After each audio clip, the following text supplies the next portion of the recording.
আমি জানি আপনার সাথে আমার যায় না। আমি আপনাকে বিয়ে করতে চাই নাই। স্যারের কথায় আপনাকে বিয়ে করতে হলো। দয়া করে আমাকে মাফ করে দিবেন। মাফ? কিসের মাফ? আমার লাইফটা নষ্ট করে দিয়ে মাফ চাইলে মাফ করে দেব? আমি তোকে তিলে তিলে শেষ করে দিব। আমার স্বামী হওয়ার খুব শখ, তাই না? আয়ান কিছু বলার আগেই নদী আয়ানের ঠোঁটজোড়া নিজের দখলে নিয়ে জোরে জোরে কামড়াতে লাগলো। আয়ান ব্যথায় চোখে পানি গড়িয়ে পড়তে লাগলো। আয়ান নদীকে সরিয়ে দেওয়ার চেষ্টা করতে লাগলো। 3 মিনিট পর নদী আয়ানকে ছেড়ে দিলে আয়ান ঠোঁট হাতে দিয়ে নদীর দিকে অসহায়ভাবে তাকিয়ে থেকে বলতে লাগলো, আপনি কি মানুষ নাকি অন্য কিছু? মানুষ খেকো কোথাকার। নদী আয়ানের কথা শুনে রেগে খাটের উপরে ধাক্কা মেরে আয়ানের উপর উঠে গলা চেপে ধরে বলে, আমি মানুষ খেকো। আমি তার সাথে তোকে খুন করে খুনি হব। আয়ান নদীকে সরিয়ে দিতে লাগলো। আয়ানের নিঃশ্বাস বন্ধ হয়ে যেতে লাগলো। আয়ান শরীরে যত শক্তি ছিল সমস্ত শক্তি দিয়ে ফেলে দিল। খাট থেকে নেমে জোরে জোরে নিঃশ্বাস ফেলতে লাগলো আর কাশতে লাগলো। নদী ফ্লোরে পড়ে গিয়ে ব্যথা পেলে আহ বলে উঠলে আয়ান নদীর দিকে তাকায়। আয়ান নদীকে ধরে তুলতে গেলে নদী ধাক্কা মেরে আয়ানকে ফেলে দিয়ে বলে, আমাকে ব্যথা দিলি না? তোর কি হাল আমি করি। এই বাসা থেকে একবার বের হয়ে দেখ, তোর হাত পা আমি ভেঙে ফেলবো। আপনি আমাকে পছন্দ করেন না বলছেন। আমি আপনার কাছে তো স্বামীর অধিকার চাচ্ছি না। তাহলে আপনি আমার সাথে এমন কেন করছেন? অসহায় উপরে জুলুম করেন না। আজ আমি গরিব দুর্বল বলে আমার সাথে এমন করতে সাহস পাচ্ছেন। আমার সাহস দেখছস কি? গরিব যেহেতু সেখানে আমাকে বিয়ে করার সাহস করলি। কে নিজের লাইফটা গোছাতে চাইবে না? ঘর জামাই কেউ সাধে থাকে না কেউ। আমি এতিমখানায় বড় হয়েছি। এখানে আমি আপনাদের ফ্যামিলি পেয়েছি। তাহলে আমার ফ্যামিলি নিয়ে থাক। আমার স্বামী হওয়ার কোনো চেষ্টাই করবি না। ছাড়, ঘুমাবো। নদী কথাগুলো বলে খাটে শুয়ে পড়ল। আয়ান কিছু না বলে বারান্দায় চলে গেল। আয়ান সারা রাত বারান্দায় বসে থাকতে থাকতে ঘুমিয়ে গেল। সকালে ঘুম ভাঙলে আয়ান দেখতে পেল নিচে 5টা প্রাইভেট কার এসে থামল। আয়ান ওইখান থেকে চলে গেল। আয়ান ভিতরে ঢুকতে দেখে নদী তাড়াতাড়ি করে রুমে এসে বলছে, ওই তাড়াতাড়ি গোসল করে পোশাক পরিবর্তন কর। আর শোন, আমার সাথে তোর যে ঝামেলা আছে ওইটা যেন বাইরে কেউ না জানে। ঠিক আছে। আয়ান ব্যাগ থেকে শার্ট প্যান্ট বের করে সোজা ওয়াশরুমে চলে গেল। গোসল করে শার্ট প্যান্ট পরে বারান্দায় ধুয়ে দেওয়া শার্ট প্যান্ট মেলে দিল। নদী আয়ানের কাছে এসে আয়ানের মাথার চুলগুলো ঠিক করে দিতে লাগলো। আয়ান বেশ অবাক হয়ে গেল। নদী আয়ানের হাত ধরে নিচের দিকে নিয়ে যেতে লাগলো। আয়ান মনে মনে ভাবতে লাগলো, এইটার আবার কি হলো? এত ভালোবাসা কেন দেখাচ্ছে? আল্লাহ জানে ওর মনে কি আছে। আয়ান নদীর সাথে নামলে আয়ান দেখে অনেকগুলো মানুষজন বসে আছে। নদী আয়ানকে নিয়ে সামনে গেলে আয়ান থমকে গেল। আয়ানের হাত পা কাঁপতে লাগলো। নদী হাসি মুখে বলে উঠে, মামুনি আমার হাজব্যান্ড আয়ান। আয়ান, এটা আমার মামুনি, সালাম করো। নদীর কথা শুনে রাহেলা চৌধুরী আয়ানের দিকে ঘুরে তাকালে আয়ান বলে উঠে, আসসালামু আলাইকুম। ওয়ালাইকুম আসসালাম। নাম কি তোমার? জি, মোহাম্মদ আয়ান ইসলাম। মাশাল্লাহ। আপাতত কি করো? ইন্টার ফার্স্ট ইয়ারে পড়ি। বয়স কত তোমার? 18 হয়েছে? 5 তারিখে 18 হবে। ভাইজান, এই ছেলে তো একদম ছোট। কোন হিসাবে নদীর সাথে বিয়ে দিলেন? ছেলেটা অনেক ভালো আর এতিম। আমি তো তোকে সব বলছি। আমি তোর যে ভাতিজি, ওই কোনো বাড়িতে গিয়ে থাকতে পারবেও না, তাই ওর সাথে বিয়ে দিয়েছি যাতে আয়ান আমাদের বাসায় থাকবে। ওর একটা ফ্যামিলি দরকার, আমাদের ছেলের মতো একটা জামাই। তাই বলে এত ছোট? নদী, তোর কোনো সমস্যা আছে কি? আই মিন ফুপি, আমি জানতামও না ওর 18+ হয় নাই বয়স। আমি তো জানি 20 হবে, বাট ওই কাগজপত্র ভুল ছিল। দেখছো ফুপি, আব্বু সব সময় বাড়াবাড়ি করে। তোর ভালোর জন্য করেছে। দেখ, ছোট একটা ছেলে ভুল করতে পারে। সব সময় রেগে মারতে যাস না, মানিয়ে নেওয়া শেখ। ফুপি, আমি কি খুব খারাপ? আমি সেটা বলি নাই।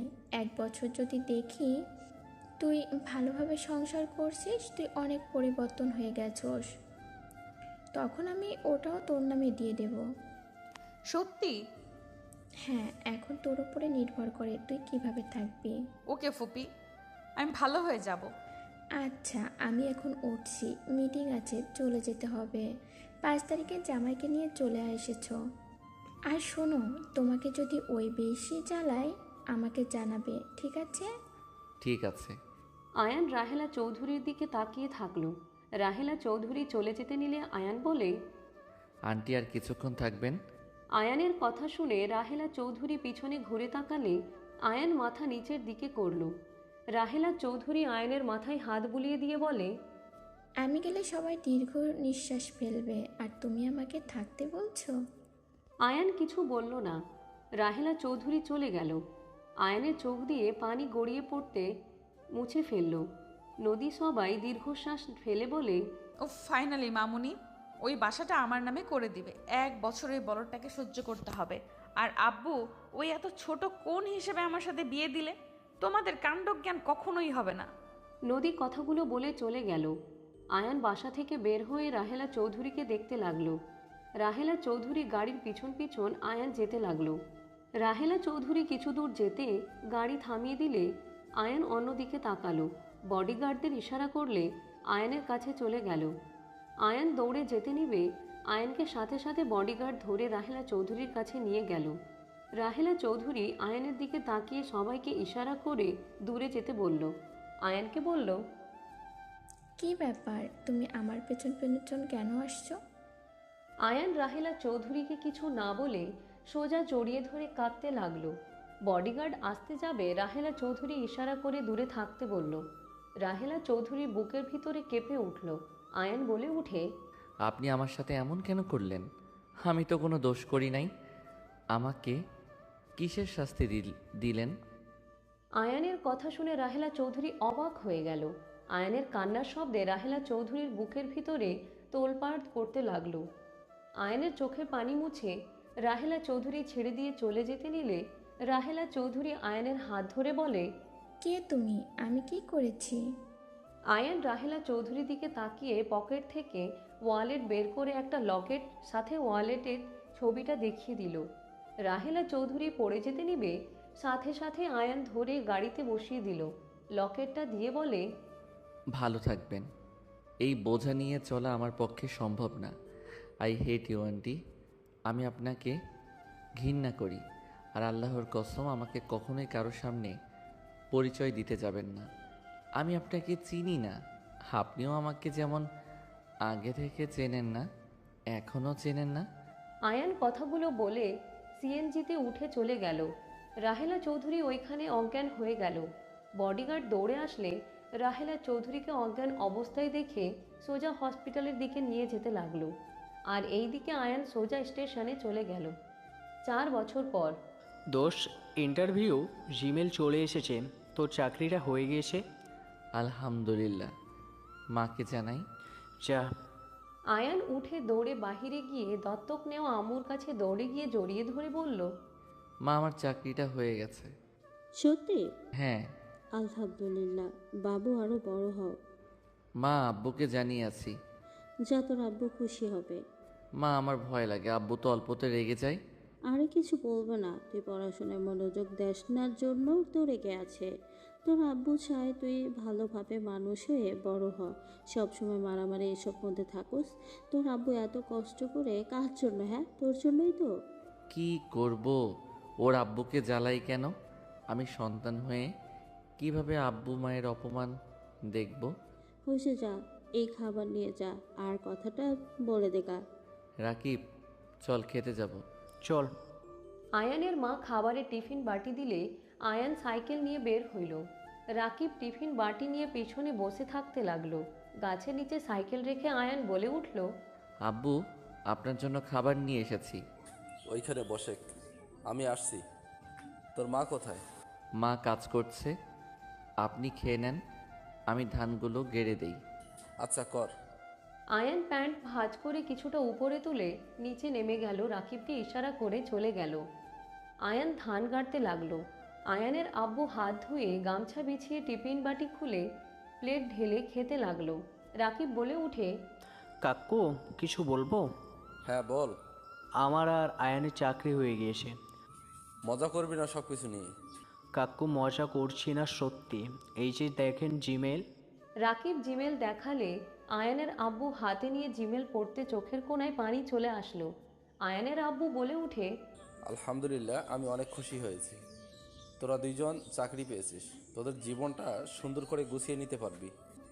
আমি পড়াশোনা করেও বাবার সাথে এখানে থেকে গেছি। আজ যদি আমি তোর আব্বু চাকরি করতাম, তাহলে আজ তোরা দুইজন ভালো একটা লাইফ পাইতি। কাকু তুমি সত্যি অনেক খুশি হয়েছো? আয়ান তো ভয় পেয়ে গিয়েছে, তোমাকে বলার সাহস পাচ্ছিল না, আমাকে বলতে বলল। কবে থেকে জয়েন হবি? আগামীকাল বের হব, বাসা খোঁজার ব্যাপার আসে। আচ্ছা। রাকিব আয়ানের আব্বুর কথা বলতে লাগলো।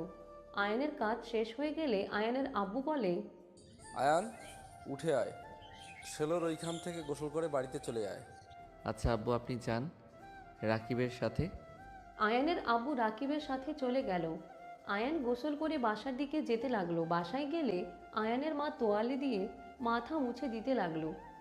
আয়ান তোয়ালা হাতে নিয়ে পড়ে নিল। কলের পাড়ে গিয়ে পা ধুয়ে রুমে চলে গেল। রুমে গিয়ে পোশাক পরিবর্তন করে নিল। আয়ান ওর মায়ের কাছে ভেজা শার্ট প্যান্ট দিয়ে রাকিবের সাথে বের হয়ে গেল। সবাই মিলে বিকালে মাঠে ফুটবল খেলতে চলে গেল। রাতে আয়ান রাকিবের বাসায় আসলে আয়ানের আব্বু বলে, দুইজন খেতে আয়। আয়ান রাকিব কলের পাড়ে গিয়ে ফ্রেশ হয়ে সবার সাথে পার্টিতে বসলে আয়ানের আব্বু আয়ানের দিকে লোকমা এগিয়ে দিলে আয়ান অবাক হয়ে যায়। আয়ানের আব্বু বলে, হ্যাঁ কর। আয়ান লোকমাটা নিলে আয়ানের আব্বু বলে, তুই আমার সন্তান, আমি কখনোই চাই না তোর কোনো ক্ষতি হোক। আমি তোর সাথে রাগারাগি করতে চাই না। আমি তোদের ভালোর জন্য সবসময় বকাঝকা করতাম। আমরা চাই না তোরা দুইজন সবার সাথে থেকে নষ্ট হয়ে যাস। তোদের গ্রুপের প্রায় ছেলেরা নেশা করে জায়গায় জায়গায় ঢুলে পড়ে। মারামারি করস দুইজন, তোদের নামে একবার থানায় নাম গেলে তোদের জীবন বরবাদ হয়ে যাবে। বাবা হয়ে আমরা কিভাবে সহ্য করব বল? আয়ানের আব্বু কান্না করলে আয়ান সোজা জড়িয়ে ধরে বলে, আব্বু, আমি আপনার উপরে কোনো দিন রাগ করি নাই। আমি জানি আপনি আমাদের ভালোবাসেন। আপনি আমাদের ভালোর জন্য এমন করেন। আপনি কান্না করলে আমি নিজেকে সামলাবো কিভাবে? আয়ান ওর আব্বু আর আয়ান নিজেদের ভিতরে কথা বলতে লাগলো। সবাই মিলে খাওয়া শেষ করে সবাই গল্প করে উঠানে পাটি বিছিয়ে শুয়ে থাকতে লাগলো। আয়ানের মা চাচি সবাই বাতাস করতে লাগলো। কারেন্ট আসলে সবাই যার যার রুমে চলে গেল। আয়ান রাকিব শুয়ে থেকে বলতে লাগলো, তুই ঠিক বলছস, আব্বু কাকু আমাদের ভালোবাসে। প্রমাণ পেলি তো? আব্বুর সাথে কত খারাপ ব্যবহার করছি, অনেক আফসোস হচ্ছে। ক্ষমা চেয়ে নিস সকালে। আচ্ছা আয় ঘুমাই, সকালে উঠতে হবে। দুইজন শুয়ে পড়ল। ভোরে উঠে দুইজন নামাজ পড়তে চলে গেল। নামাজ পড়া শেষ করে বাসায় এসে ব্যাগ গোছাতে লাগলো। আয়ানের মা আয়ানকে সাহায্য করতে লাগলো। ব্যাগ গোছানো হয়ে গেলে আয়ানের মা আয়ানকে খাইয়ে দিতে লাগলো। আয়ান রাকিব খাবার খেয়ে ব্যাগ নিয়ে বের হইলে আয়ানের আব্বু কাকা টাকা দিয়ে দিল। আয়ান মাকে জড়িয়ে ধরে কান্না করতে করতে বলে, বাবা, দুজন সাবধানে থাকিস। ঢাকা শহরে নানা ধরনের মানুষ থাকে, তোরা দুজন সাবধানে থাকিস বাবা। মা চিন্তা করো না, আমি ভালোই থাকবো। তোমরা নিজেদের যত্ন নিও। কাকি কাকা নিজেদের যত্ন নিয়েন। আয়ান রাকিব সবার থেকে বিদায় নিয়ে চলে গেল। আয়ান রাকিব স্টেশনে চলে গেল। ট্রেন আসলে দুইজন চলে গেল। 4 ঘন্টা জার্নি করে চলে আসলো। আয়ান চেনা শহরটা চোখ বুলিয়ে দেখতে লাগলো। আয়ান রাকিবের দিকে তাকিয়ে বলল, উত্তরা, এখানে নামলি কেন? এখানে অফিস, ওনারা এখানে আমাদের পাঠিয়ে দিয়েছে। এখানে পরিচিত দুইজনকে নিয়েছে। ও আচ্ছা, এমনও হয়। এক জায়গায় ইন্টারভিউ, অন্য কোম্পানিতে জব। আরে ওইটাই তো ওনাদের কোম্পানি, 2 কোম্পানির জন্য এখানে মানুষ নিচ্ছ। এখন চল, বাসা খোঁজা লাগবে। আয়ান রাকিবের সাথে যেতে লাগলো। 6 ঘন্টা ঘোরাঘুরি করে কোনো বাসা পেল না। আয়ান রাকিব এক জায়গায় গিয়ে বসলো। আয়ান বলে উঠে, চল আগে কিছু খেয়ে নিই। চল। আয়ান রাকিব সামনে ফাস্ট ফুড থেকে খাবার কিনে খেতে লাগলো। খাওয়া শেষ করে আয়ান রাকিবকে নিয়ে একটা জায়গায় চলে গেল। আয়ানকে দেখে ওইখানে একজন দৌড়ে এসে আয়ানকে জড়িয়ে ধরলো। আয়ানকে বলতে লাগলো, আয়ান, কোথায় ছিলি এতদিন? আয়ান লোকটার থেকে নিজেকে ছাড়িয়ে নিয়ে বলে, বাবা মায়ের কাছে চলে গেছিলাম, বাসা হবে রে। সারাদিন এই বাসা খুঁজতে খুঁজতে অবস্থা খারাপ। আয়ানের কথা শুনে ছেলেটা বলে, আরে ধ্যাত, চাচার বাসা পড়ে আছে, চল, ভাড়া নিতে হবে না, আমরা এক রুমে থাকি, অন্য রুমে তুই থাকিস। আচ্ছা চল। আয়ান রাকিব ছেলেটার সাথে যেতে লাগলো। রুম দেখিয়ে দিলে দুইজন চলে গেল। রাকিব দেয়াল দেখে অবাক হয়ে বলে ওঠে, তোর ছবি না ওইটা? আমাদের ফ্রেন্ড গ্রুপ। সব কি এতিমখানার নাকি? ক্লাস 5 পর্যন্ত ওদের সাথে তো থাকছি, তারপর তো আব্বু মা আমাকে নিয়ে যায়। বুঝলাম। এর আগে ঢাকা আইসিলি কেন? ওদের সাথে থাকার জন্য নাকি? হুম। তুই তো 5 বছর ধরে এখানে আসার নামও নিস নাই। বাসায় কত কাজ ছিল দেখছস তো। যাই হোক, ফ্রেশ হয়ে নেই, চল। আয়ান রাকিব দুইজন ফ্রেশ হয়ে নিল। ওয়াশরুম থেকে বের হইলে আয়ানের বন্ধুরা সবাই আয়ানকে এসে জড়িয়ে ধরে কথা বলতে লাগলো। কথা বলা শেষ করে রাকিব আয়ান ওদের সাথে আড্ডা দিতে চলে গেল। আয়ানের এক বন্ধুর থেকে ফোন নিয়ে ওর আব্বু মাকে কল দিল। কল রিসিভ করলে আয়ানের মা বলে, তোর ফোন কি হয়েছে, বন্ধ কেন? আর রাকিব কলও ধরে না কেন? মা, আসলে দুইজন বাসে গেম খেলতে খেলতে চার্জ ফুরিয়ে গেছে। কোনো কাণ্ডজ্ঞান যদি দুইজনের থাকতো, কতটাই ভয় পেয়ে গেছিলাম। আম্মু, চিন্তা করো না, আমরা দুইজন ঠিক আছি। আর আমার আগের ফ্রেন্ডদের ওইখানে উঠেছি। খাবার খাইছস? না, খাবো। তোমরা খাইছো? হ্যাঁ, তোর আব্বুর সাথে কথা বল। আয়ান ওর আব্বুর সাথে কথা বলা শেষ করে ওর বন্ধুর কাছে ফোনটা দিয়ে দিল। সবাই মিলে খাবার খেয়ে আয়ান রাকিব পাশে রুমে গিয়ে ঘুমিয়ে গেল। সকালে ঘুম ভাঙলে দুইজন তাড়াতাড়ি করে রেডি হয়ে অফিসের উদ্দেশ্যে বের হয়ে গেল। রাকিব আয়ান অফিসের ভিতরে ঢুকে পড়ল। সিনিয়র অফিসার আয়ান রাকিবকে দেখে বলে, আমার সাথে আসো। আয়ান রাকিব ওনার সাথে যেতে লাগলো। আয়ান রাকিবকে নিয়ে এক জায়গায় বসতে দিয়ে বলে, এখানে বসো, ম্যামরা ডাক দিলে চলে যেও। অফিসারটা চলে গেল। আয়ান রাকিব বসে থেকে অপেক্ষা করতে লাগলো। অনেকক্ষণ বসে থাকতে থাকতে হঠাৎ ডাক আসলে আয়ান রাকিব চলে গেল। অনুমতি নিয়ে দুইজন ভিতরে ঢুকলে দেখে দুইজন কথা বলছে। আয়ান রাকিবের দিকে দুইজন তাকালে আয়ান চমকে গেল। রাইসা বলে উঠল, বসো দুইজন। রাকিব সামনে বসতে যাবে, আয়ান চলে যেতে নিলে রাকিব বলে ওঠে, আয়ান, কোথায় যাস? আমি জব করব না। মাথা খারাপ হয়ে গিয়েছে তোর? কাকু কত আশা করে আমাদের এখানে পাঠিয়েছে। কাকু কত খুশি তোর জবের জন্য, আর তুই বলছস জব করবি না? জব করতে না চাইলে লোক নিয়ে এসেছে, চলে যান। ম্যাম, আমি মানুষ কোথায় পাবো? মানুষ না পাওয়া পর্যন্ত এখন থেকে যেতে পারবে না। জব করবেন না তো ইন্টারভিউ কেন দিয়েছিলেন? বেশি বুঝিস না, আয়। রাকিব আয়ানের হাত ধরে টেনে বসিয়ে দিল। নদী আয়ানের দিকে তাকিয়ে আছে, আয়ান নিচের দিকে তাকিয়ে আছে। রাইসা আয়ানকে বলল, আপনার নাম কি? মোহাম্মদ আয়ান ইসলাম। Nice name. বাসা কোথায়? বলা যাবে না। মানে কি? রাইসা, থামো, ওদের কাজ বুঝিয়ে দাও, এসব জিনিস করার দরকার নাই।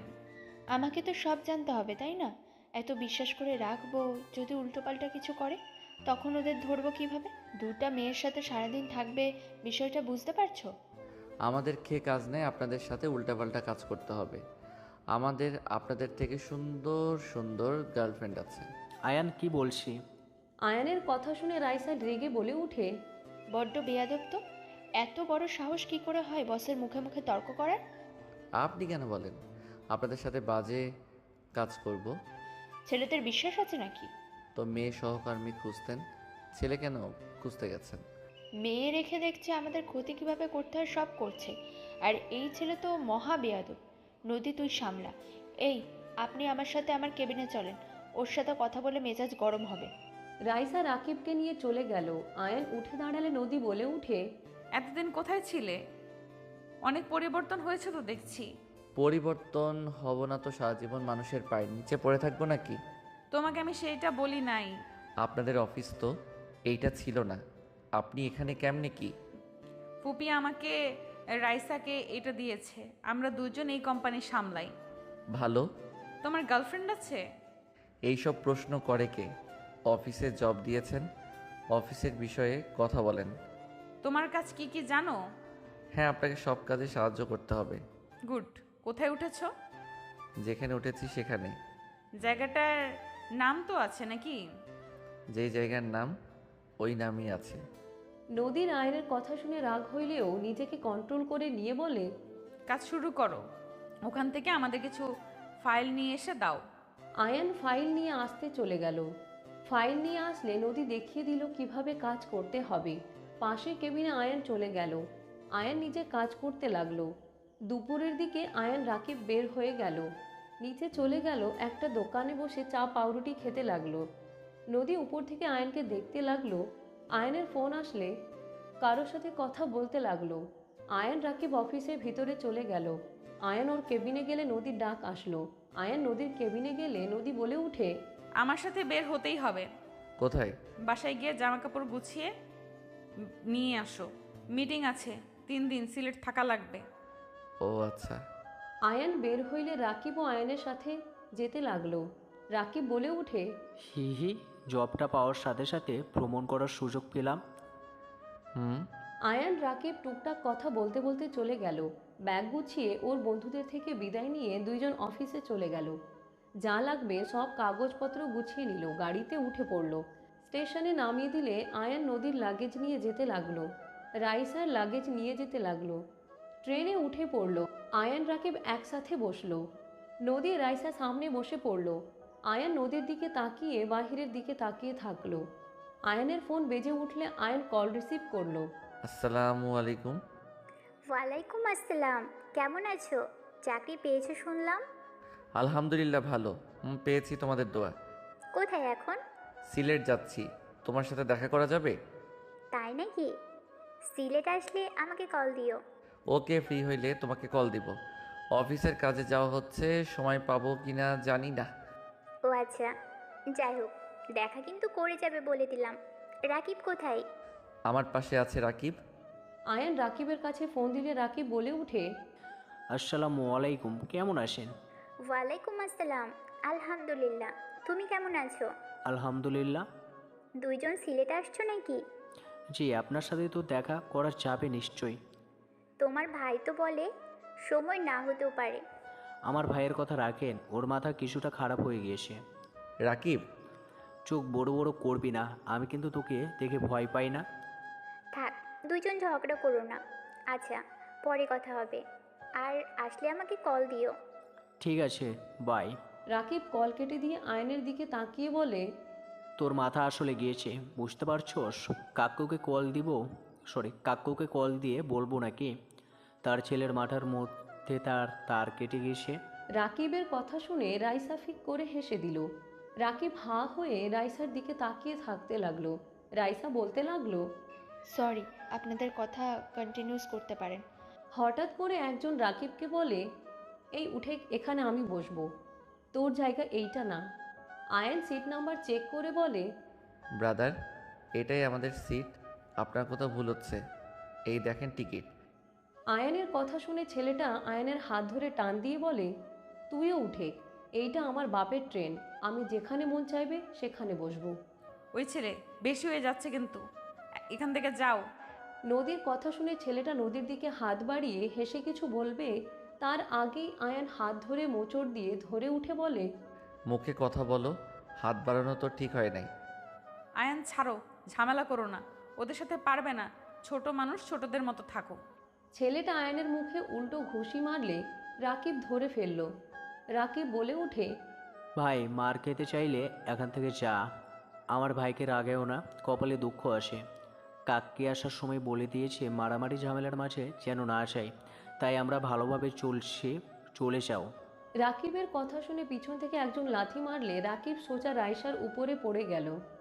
আয়ান রাগে হাত ঘুরিয়ে সজোরে ঘুষি মারলে ছেলেটা পড়ে গেল। সামনের ছেলেটার মুখে একের পর এক ঘুষি মারতে মারতে নিয়ে যেতে লাগলো।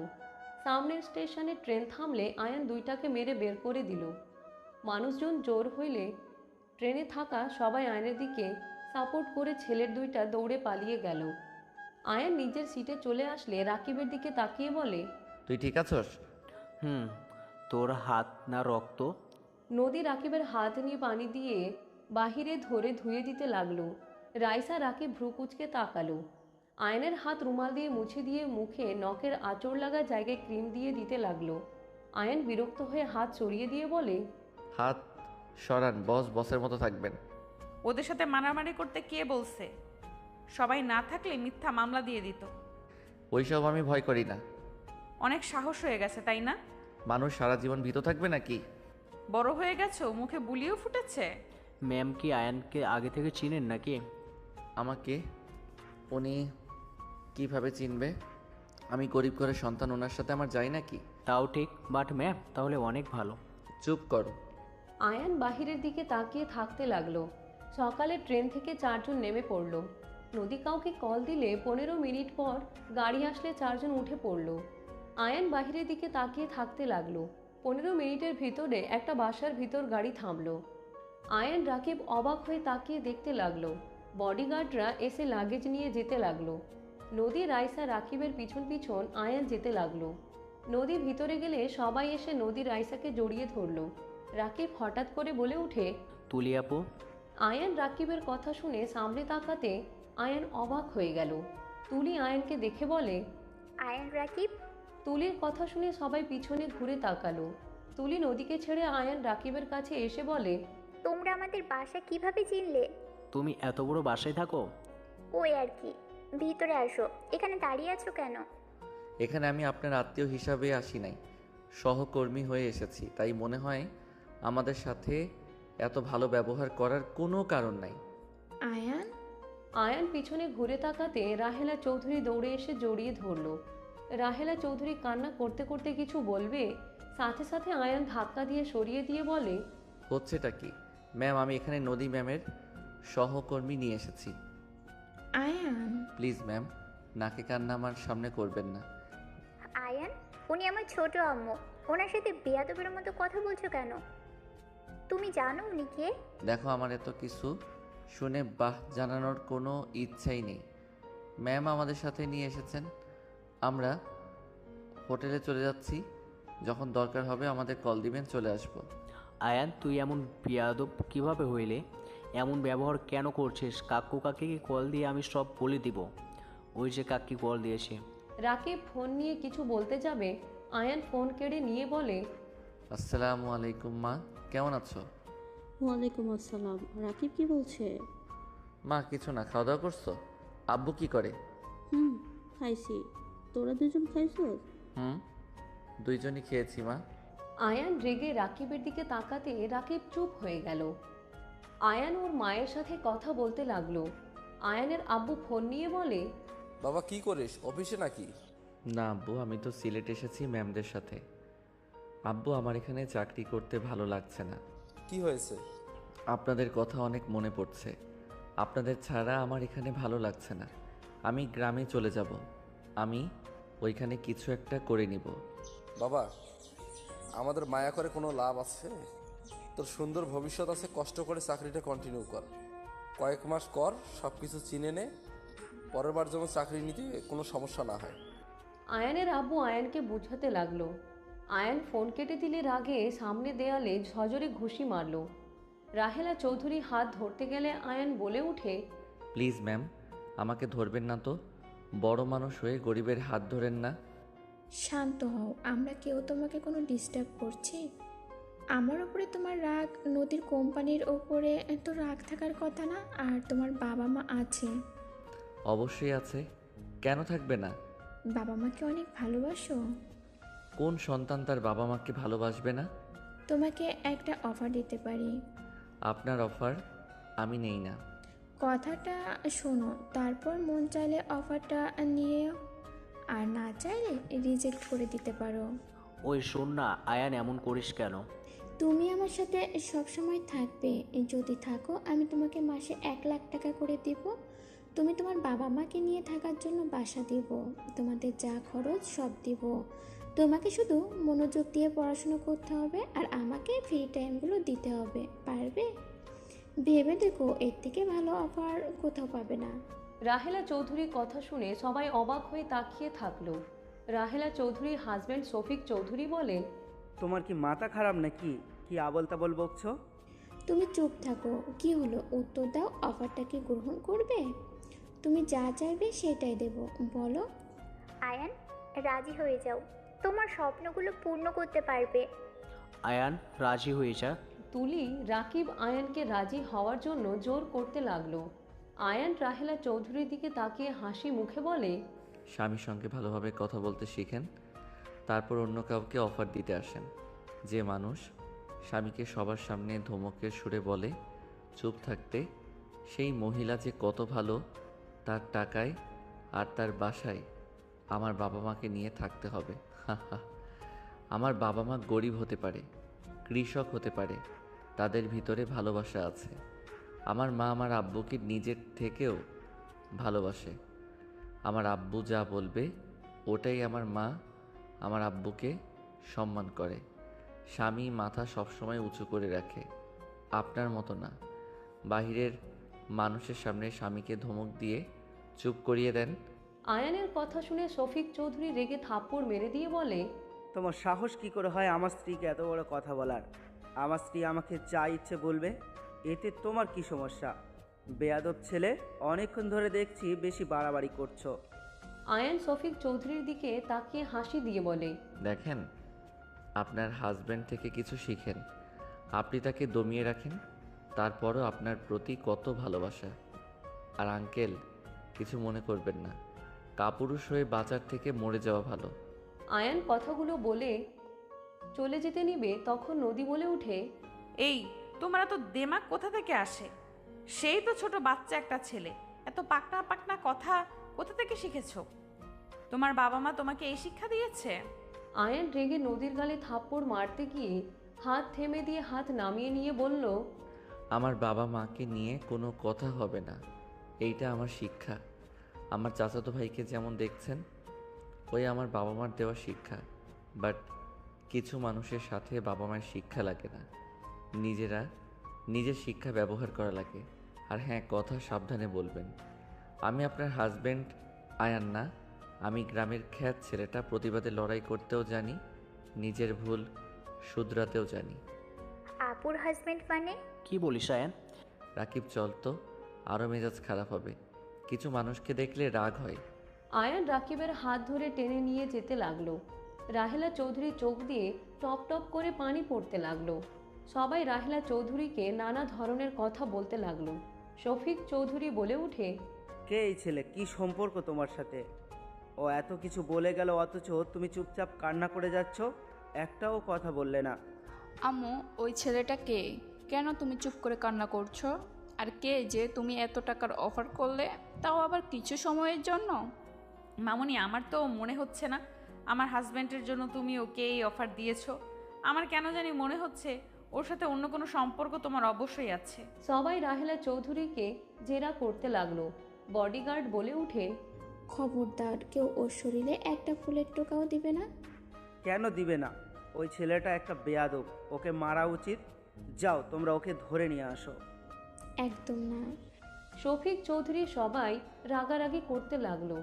শফিক চৌধুরী রাগে বসে বলে উঠে, তুমি বলবে ওই ছেলেটার সাথে কি সম্পর্ক তোমার? নাকি তোমার এক্স হাজব্যান্ডের মতো তুমিও কোচি? শফিক চৌধুরী আর কিছু বলার আগেই রাহেলা চৌধুরী কান ধরে বলে, প্লিজ চুপ হয়ে যাও। কেন চুপ করব? তোমরা তো... শফিক চৌধুরী আর কিছু বলার আগেই নদী আব্বু এসে সজোরে থাপ্পড় মেরে বলে, জাস্ট সেট আপ। আয়ান আমার ভাগনা। আয়ান রাহেলা বড় ছেলে আকাশ চৌধুরী, যাকে আমরা মৃত বলে জানতাম, সেই ছেলেটাই আয়ান। সবার চোখ বড় বড় হয়ে গেল। সবাই অবাক হয়ে বলে উঠে, আব্বু কি বলো? আয়ান মানে কিভাবে কি? ভাইজান, তুমি এইটা জানতে? হ্যাঁ, জানতাম। এই জন্য আয়ানকে নদীর সাথে বিয়ে দিয়ে আমাদের এখানে রাখতে চাইছিলাম। আয়ান নদীকে বিয়ে করে মাত্র তোমাকে দেখার জন্য, তোমার আশেপাশে থাকার জন্য।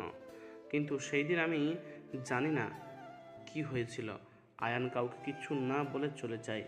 আজকে দেখলাম ওই এখন থেকে সিএনজি নিয়ে চলে যাচ্ছে। আমি ডাকলাম, শুনলো না। তুমি সব জানার পরও আমাকে কেন বলো নাই? আয়ানকে অন্যরা দত্তক নিয়েছে, ওনাদের কোনো সন্তান নেই। আয়ান তাদের সব।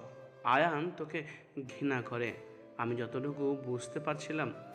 ওই শুধু তোকে সামনে থেকে দেখতে চাইছিল। হয়তো দেখা শেষ হয়ে গেছে দেখে ওই কাউকে কিছু না বলে চলে গেছিল। আর আমি তোকে বলি নাই, কারণ আয়ান থাকতো না তুই আরও কষ্ট পাইতি। আয়ান, আমাকে সেদিন সেই রকেট আর আমার ছবি ওয়ালেটে ছিল, ওটা দেখিয়ে আমাকে বলে কেন আমার সাথে করলেন? আর আমাকে কসম দেয় আমি যেন তাকে তার সন্তান হিসেবে ভুলেও কাউকে বলি না। যেন বলে আয়ানের মরার মুখ দেখতে হবে, তারপর ওই চলে গেলে আমি জ্ঞান হারিয়ে গেলে তারপর কি হয়েছে জানো তো? আচ্ছা বাদ দাও, রুমে গিয়ে ফ্রেশ হয়ে নাও। আমি একটা আইডিয়া পেয়েছি। আয়ান তোমাকে ঘৃণা করে, আমার দিকে সাপোর্ট নিল। আমি ওর কাছে গিয়ে বলবো আমাকে তুমি সাহায্য করতে পারবে। আমরা যে জানি ওই তোমার ছেলে, এইটাই ওকে জানতে দিব না। নদী, কল দিয়ে দেখো কই আছে। আমি দিলে রিসিভও করতে না পারে। রাইসা রাকিবকে কল দাও। রাইসা রাকিবকে কল দিলে রাকিব কল রিসিভ করতে রাইসা বলল, রাকিব কই আছো? ম্যাম, কয় দামের হোটেল খুঁজছি বাট পাচ্ছি না। আপনাকে পরে কল দিই। কোথায় আছো লোকেশন দাও। দিচ্ছি। রাকিব লোকেশন দিয়ে দিলে রাইসা লোকেশনটা শফিক চৌধুরীকে সেন্ড করে দিল। শফিক চৌধুরী চলে গেল। লোকেশন অনুযায়ী গিয়ে দেখে আয়ান রাকিব চা বাগানের ভিতরে বসে আছে। রাকিব আয়ানকে ইশারা করলে আয়ান তাকিয়ে দেখে শফিক চৌধুরী। আয়ানের মাথা ঠান্ডা থাকায় আয়ান বলে, আঙ্কেল আপনি এখানে? শফিক চৌধুরী আয়নের পাশে বসে আয়নের হাত থেকে স্পিড নিয়ে খেতে লাগলো। আয়ন বলে উঠল, আঙ্কেল আই এম সরি, আমি রাগের মাথায় অনেক কিছু বলে দিয়েছি। আমি আপনাকে কিছু বলতে চাই নাই।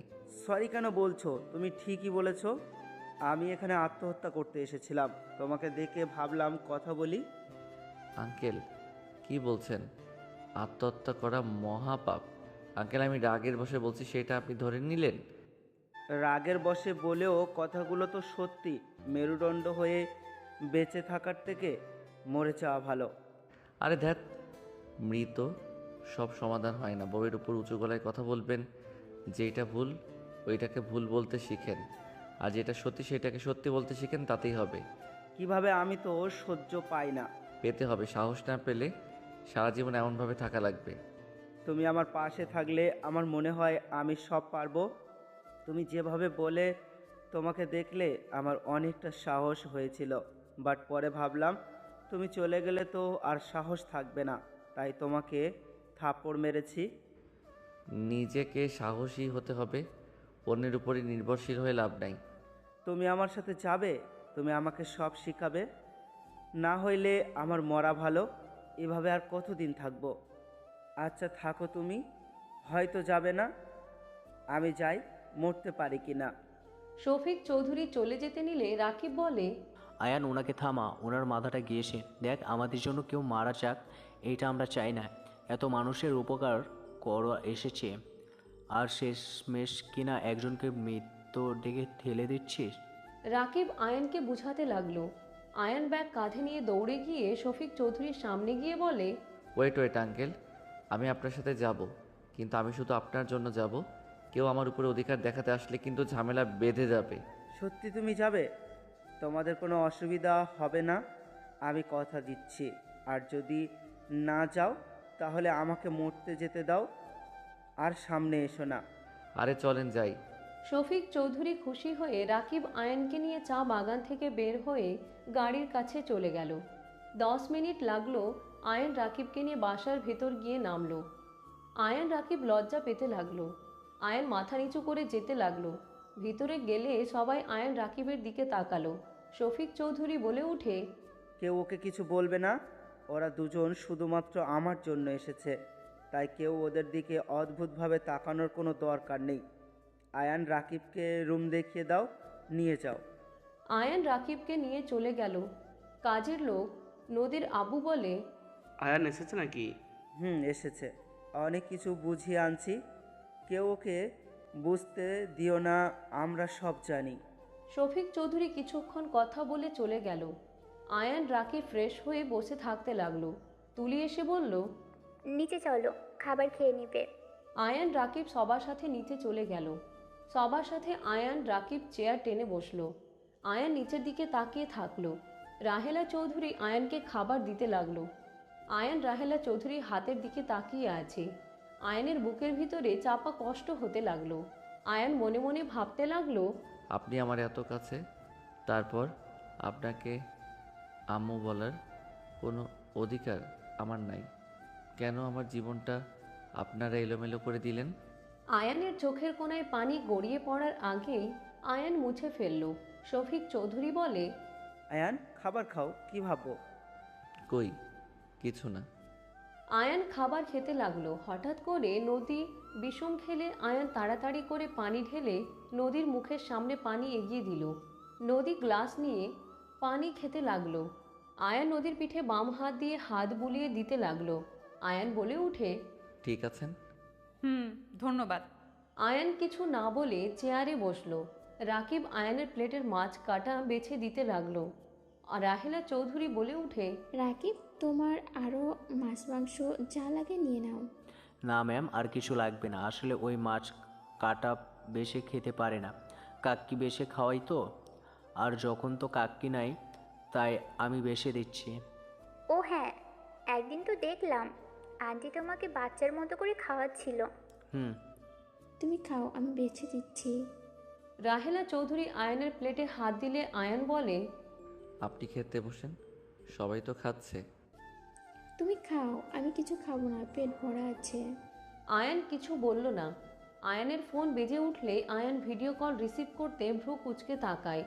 আয়ানের মা বলে উঠে, বাবা তুই কি অফিসে রাগ করিস না? সাকিব এসেছে, তাই তোর মুখটাই দেখার জন্য কল দিলাম। ধ্যাত, রাগ করবো কেন? সাকিব কখন এসেছে? অনেকক্ষণ হয়েছে, ওই তোর আব্বুর সাথে গেছে, আমাকে ভিডিও কল ধরিয়ে দিয়েছে, এসেছে চলে যাবে। ও আচ্ছা। কি ব্যাপার, তুই কোথায় আর তোর পেছনে কে? এই মানে মা, আমি তো সিলেট এসেছি, ম্যামের ফুপির বাসায় এসেছি। উনি ওনার ফুপি। নে কথা বলি। না দরকার নেই মা, আমি তো খেতে বসেছি। তুমি কি কল কেটে দিবে নাকি দেখবে? আচ্ছা আমি কথা বলবো না, তোকে চুপচাপ দেখবো। রাকিব কোথায়? আমার পাশে আছে। কাক্কি, এই তো আমি।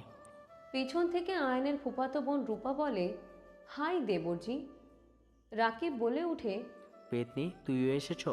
কাক্কি খবরদার আর কোথাও তুমি গলে যেও না।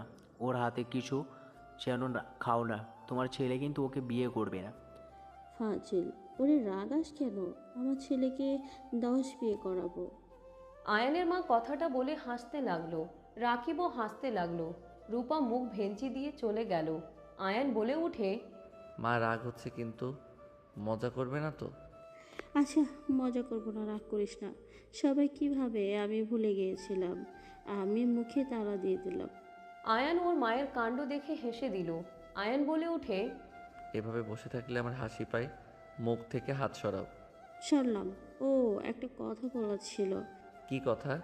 তোর ফুপি জেনে গেছে তুই রাকিব চাকরি পেয়েছ, সবার আমাদের খোঁজ খবর নেওয়া শুরু করেছে। আমি এখন চিন্তা আছি, কখন যে সবাই বলে ওঠে আমার মেয়ের সাথে আয়ান বা রাকিবের বিয়ে দেব। কাক্কি, ওইসব বলে লাভ নাই। তোর আব্বু তো রাজি হয়ে যাবে। তোমার ছেলের সাথে বিয়ে দিক একটাই। আমার ছেলের সাথে এই গ্রামের বা আত্মীয় স্বজন কারোর সাথেই দেব না। আমার ছেলে যাকে পছন্দ করবে আমি তার সাথেই বিয়ে দেব। তোর কাকুকে রাতে আমি বলেছি। কাকু রাজি হয়েছে? কিছু বলে নাই। ও আচ্ছা। মা, বাজে কথা রাখো তো, ভালো লাগছে না। ওকে, চুপ হয়ে গেলাম। আয়ান এক হাত দিয়ে ফোন ধরে থাকলো, অন্য হাত দিয়ে খেতে লাগলো। রাহেলা চৌধুরীর চোখ দিয়ে পানি পড়ছে। নদী আয়নের দিকে তাকিয়ে থেকে কিছু না বলে খাবার খেতে লাগলো। আয়ানের খাওয়া শেষ হইলে ফোনটা টেবিলের উপরে রেখে প্লেট নিয়ে রান্নাঘরে চলে গেল। হাত ধুয়ে প্লেট ধুয়ে রেখে আসলো। ফোনটা হাতে নিয়ে বলতে লাগলো, সুইটহার্ট। জি আব্বাজান। কি ভাবো? ভাবছি ছেলেটা বড় হয়ে গেল কবে। আমি কই বড় হইলাম, আমি তো তোমার সেই ছোট ছেলে আছি। আয়ান ওর মায়ের কথা বলতে বলতে রুমে চলে গেল। শফিক চৌধুরী রাহেলা চৌধুরী হাত ধরে পাশে বসিয়ে দিয়ে বলল, কান্না কেন করছো? কি করব, নিজের সন্তান অন্য কাউকে মা বলে ডাকে, যাকে নিয়ে অন্য কেউ চিন্তা ভাবনা করে। আমার সামনে আমার সন্তান অনেক কাউকে মামা করতে দেখলে কার ভালো লাগবে বলো? ম্যাম কি বলছেন? আপনার সন্তান মানে? আয়ান ওনার সন্তান, তোমার চাচাতো ভাইরা। মানে কি? শোনো, আমি আয়নের স্ত্রী, আর আয়নের জন্মদাত্রীর মাতা উনি। রাকিব অবাক হয়ে গেল। রাকিব বলে উঠে, কি বলেন? ঠিক বলছি। এই জন্যই তো বলি আয়ান তো বড়দের সাথে এমন ব্যবহার করে কথা বলে না। ওর রাগ যার উপর থাকে তার সাথে ওই বাজে ব্যবহার করে। এই জন্য তো হিসাব মিলছিল না। যাদের চিনে না তাদের সাথে এমন ব্যবহার কেন করছে? কিন্তু আন্টি, আপনার উপরে যত রাগ দেখাক না কেন, আয়ান আপনাকে ভালোবাসে। ওই আগে কান্না করতো আপনার জন্য। আমি ওর সব সময় আমি ওর সব সিক্রেট জানি। কান্না করতে করতে এখন ওই আগের মতো আর ইমোশনাল নাই। এখন রাগ চটা কেউ কিছু বলে রেগে যায়, শুধুমাত্র কাকুর সামনে মাথা নিচু করে থাকে, কিছু বলার সাহস পায় না। কাকু মানে আয়ন যাকে আব্বু বলে? আয়ান ডাকেছে, আমি আসছি। রাকিব উপরে চলে গেল। আয়ান রাকিবকে কিছু বলবে, রাকিব রেগে বলে, তুই আমাকে নাকি সব বলস? তাহলে ম্যাম তোর স্ত্রী আর বড় ম্যাম তোর আম্মু হয়, আমাকে একবারও তো বলস নাই। রাকিবের কথা শুনে আয়ান বলে, কে বলেছে তোকে? ম্যাম নিজেই বলছে। কোন ম্যাম নদী? হ্যাঁ, উনি আমার স্ত্রী। উনি একটা ফালতু মেয়ে, ডিভোর্স দিতে হবে। বিয়ে কি খেলার জিনিস নাকি? ওই ম্যাম একটা অহংকারী মেয়ে, আর আমাকে স্বামী হিসাবে মানে না। এই জন্য কাউকে কিছু বলি নাই। যদি উনি আমাকে স্বামী হিসাবে মানতো তাহলে আমি মা বাবাকে বলতাম। আর রাহেলা চৌধুরী তোর আম্মু হয়, এইটা কেন বলস নাই? কি বলতাম? আমার কোনো মূল্য ওনাদের কাছে নাই। এইটা আমার আম্মুর শ্বশুর বাড়ি। আমার বাবাকে আমি এটা এখনো পর্যন্ত জানি না। আর যাদের জন্য আমাকে এতিমখানায় বড় হইতে হয়েছে, কেউ খোঁজ খবর নেয় নাই। তাদের পরিচয় দিয়ে কি হবে? তোর আম্মু তোকে অনেক ভালোবাসে, উনি অনেক কান্না করছে। তো ন্যাকা কান্না আমার ভালো লাগে না। তোর আম্মুকে ভালোবাসো, হুদাই আমার সামনে নাটক করিস না। ভালোবাসি না, এখানে আছি ওনাকে শিক্ষা দিব। সন্তান হয়ে মাকে আবার কিসের শিক্ষা দেবে? দাদি একটাই কথা বলেছিল, মনে আসে? কি কথা? বাবা মা যদি জঘন্য হয় তারপরও ওর সন্তান হিসাবে মা বাবার সাথে ভালো ব্যবহার করতে হবে। তাদের সন্তান হিসাবে দায়িত্ব পালন করা লাগবে। যে সন্তান বাবা মায়ের সাথে খারাপ ব্যবহার করে, মনে কষ্ট দেয়, সেই সন্তান কখনোই জান্নাতে যাবে না। আর স্ত্রীর প্রতি দায়িত্বও নেওয়া লাগে। আয়ান, তুই তো এত ভালো কাজ করে গিয়েছোস, বাট এখন তো দেখছি ভালো মুখোশের ভিতরে শয়তান। আমার জায়গায় তুই থাকলে কখনো এটা বলতে পারতি না যে মা আমার খোঁজ খবর নেয় নাই, আমাকে কম কষ্টে বড় হইতে হয়েছে। কেন তোর খোঁজ নেই? নাই তাদের জিজ্ঞাসা কর। আর তোকে যে ভালোবাসে সেইটার প্রমাণ। তুই কাকিকে মা বলেছিলি, উনি সেইটা সহ্য করতে পারছিল না। উনি এখনও নিচে কান্না করছে। আমি কি করতে পারি যে আমাকে এত বড় দেখাশোনা করলো? তাদের ছেড়ে কি এদের সাথে থাকবো নাকি? আমি থাকতে বলি নাই, ওনার সাথে তো ভালো ব্যবহার করতে পারোস। আর কাকু কাকিকে না জানালে হলো। তুই মাঝে মাঝে ওনাদের সাথে দেখা করবি। এইসব সত্য দিলে আশা করা যায় ওনারাও খুশি, কাকু কাকিও খুশি। সত্যি কখনোই চাপা থাকে না আব্বু, মা। এসব জানলে ওনারা মনে কষ্ট পাবে, ভেবে নিবে আসল বাবা মাকে পেয়ে আমি তাদের আর আগের মতো ভালোবাসি না, তাদের ভুলে যাচ্ছি। এইসব তাদের মনের ভিতরে চলে আসবে। যতদিন না জানে ততদিন লুকিয়ে রাখ। আর কাকু কাকি বুদ্ধিমান, বুঝতে পারছোস? ওনারা বিষয়টা ঠিক বুঝবে। বিয়ে করছি না জানিয়ে আবার এইটা জানলে কি যে হবে। বিয়ে কেন করেছিলে? প্রথম তো নদীকে ধোকা দিয়ে প্রতিশোধ নিতে চাইছিলাম, আর ভেবেছিলাম ওনার আশেপাশে থাকা যাবে।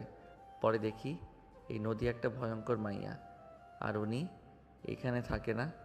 ওনাকে আমার পরিচয় দিয়ে আমি ওইখান থেকে সোজা গ্রামে চলে যাই। হা হা হা। হাসুস কেন? পোকা পোলা ফাইন, আবার প্রতিশোধ নিতেও গিয়েছিলে, শেষমেশ নিজেই ছাকা খাইছ। আয়ান দৌড়ে রাকিবকে মারতে যাবে, সাথে সাথে নদীর সাথে ধাক্কা লেগে যায়। নদী পড়ে যাওয়ার আগেই জামা ধরতে জামা ছিঁড়ে নদী নিচে পড়ে গেল। আয়ানের হাতে জামার টুকরা দেখে নদীর দিকে তাকাতে আয়ান হাঁ হয়ে গেল। নদী রেগে কিছু বলবে তার আগেই আয়ান নদীকে তুলে জড়িয়ে ধরল। রাকিব তুলি আয়ানের সৎ ভাই তাকিয়ে আছে। আয়ান বলে উঠে, যা ভাবছো তা না, আমি ইচ্ছে করে কিছু করি নাই। আমরা কিছু দেখি নাই। কথাটা বলে অন্যদিকে ঘুরে দাঁড়ালে আয়ান নদীকে কোলে তুলে নিয়ে রুমে গেলে নদী কোল থেকে নেমে রাগে বলে উঠে, ফালতু ছেলে, কি করলে? ওখানে রাতুল রাকিব ছিল, ওরা আমার দিকে তাকালে কি হইতো?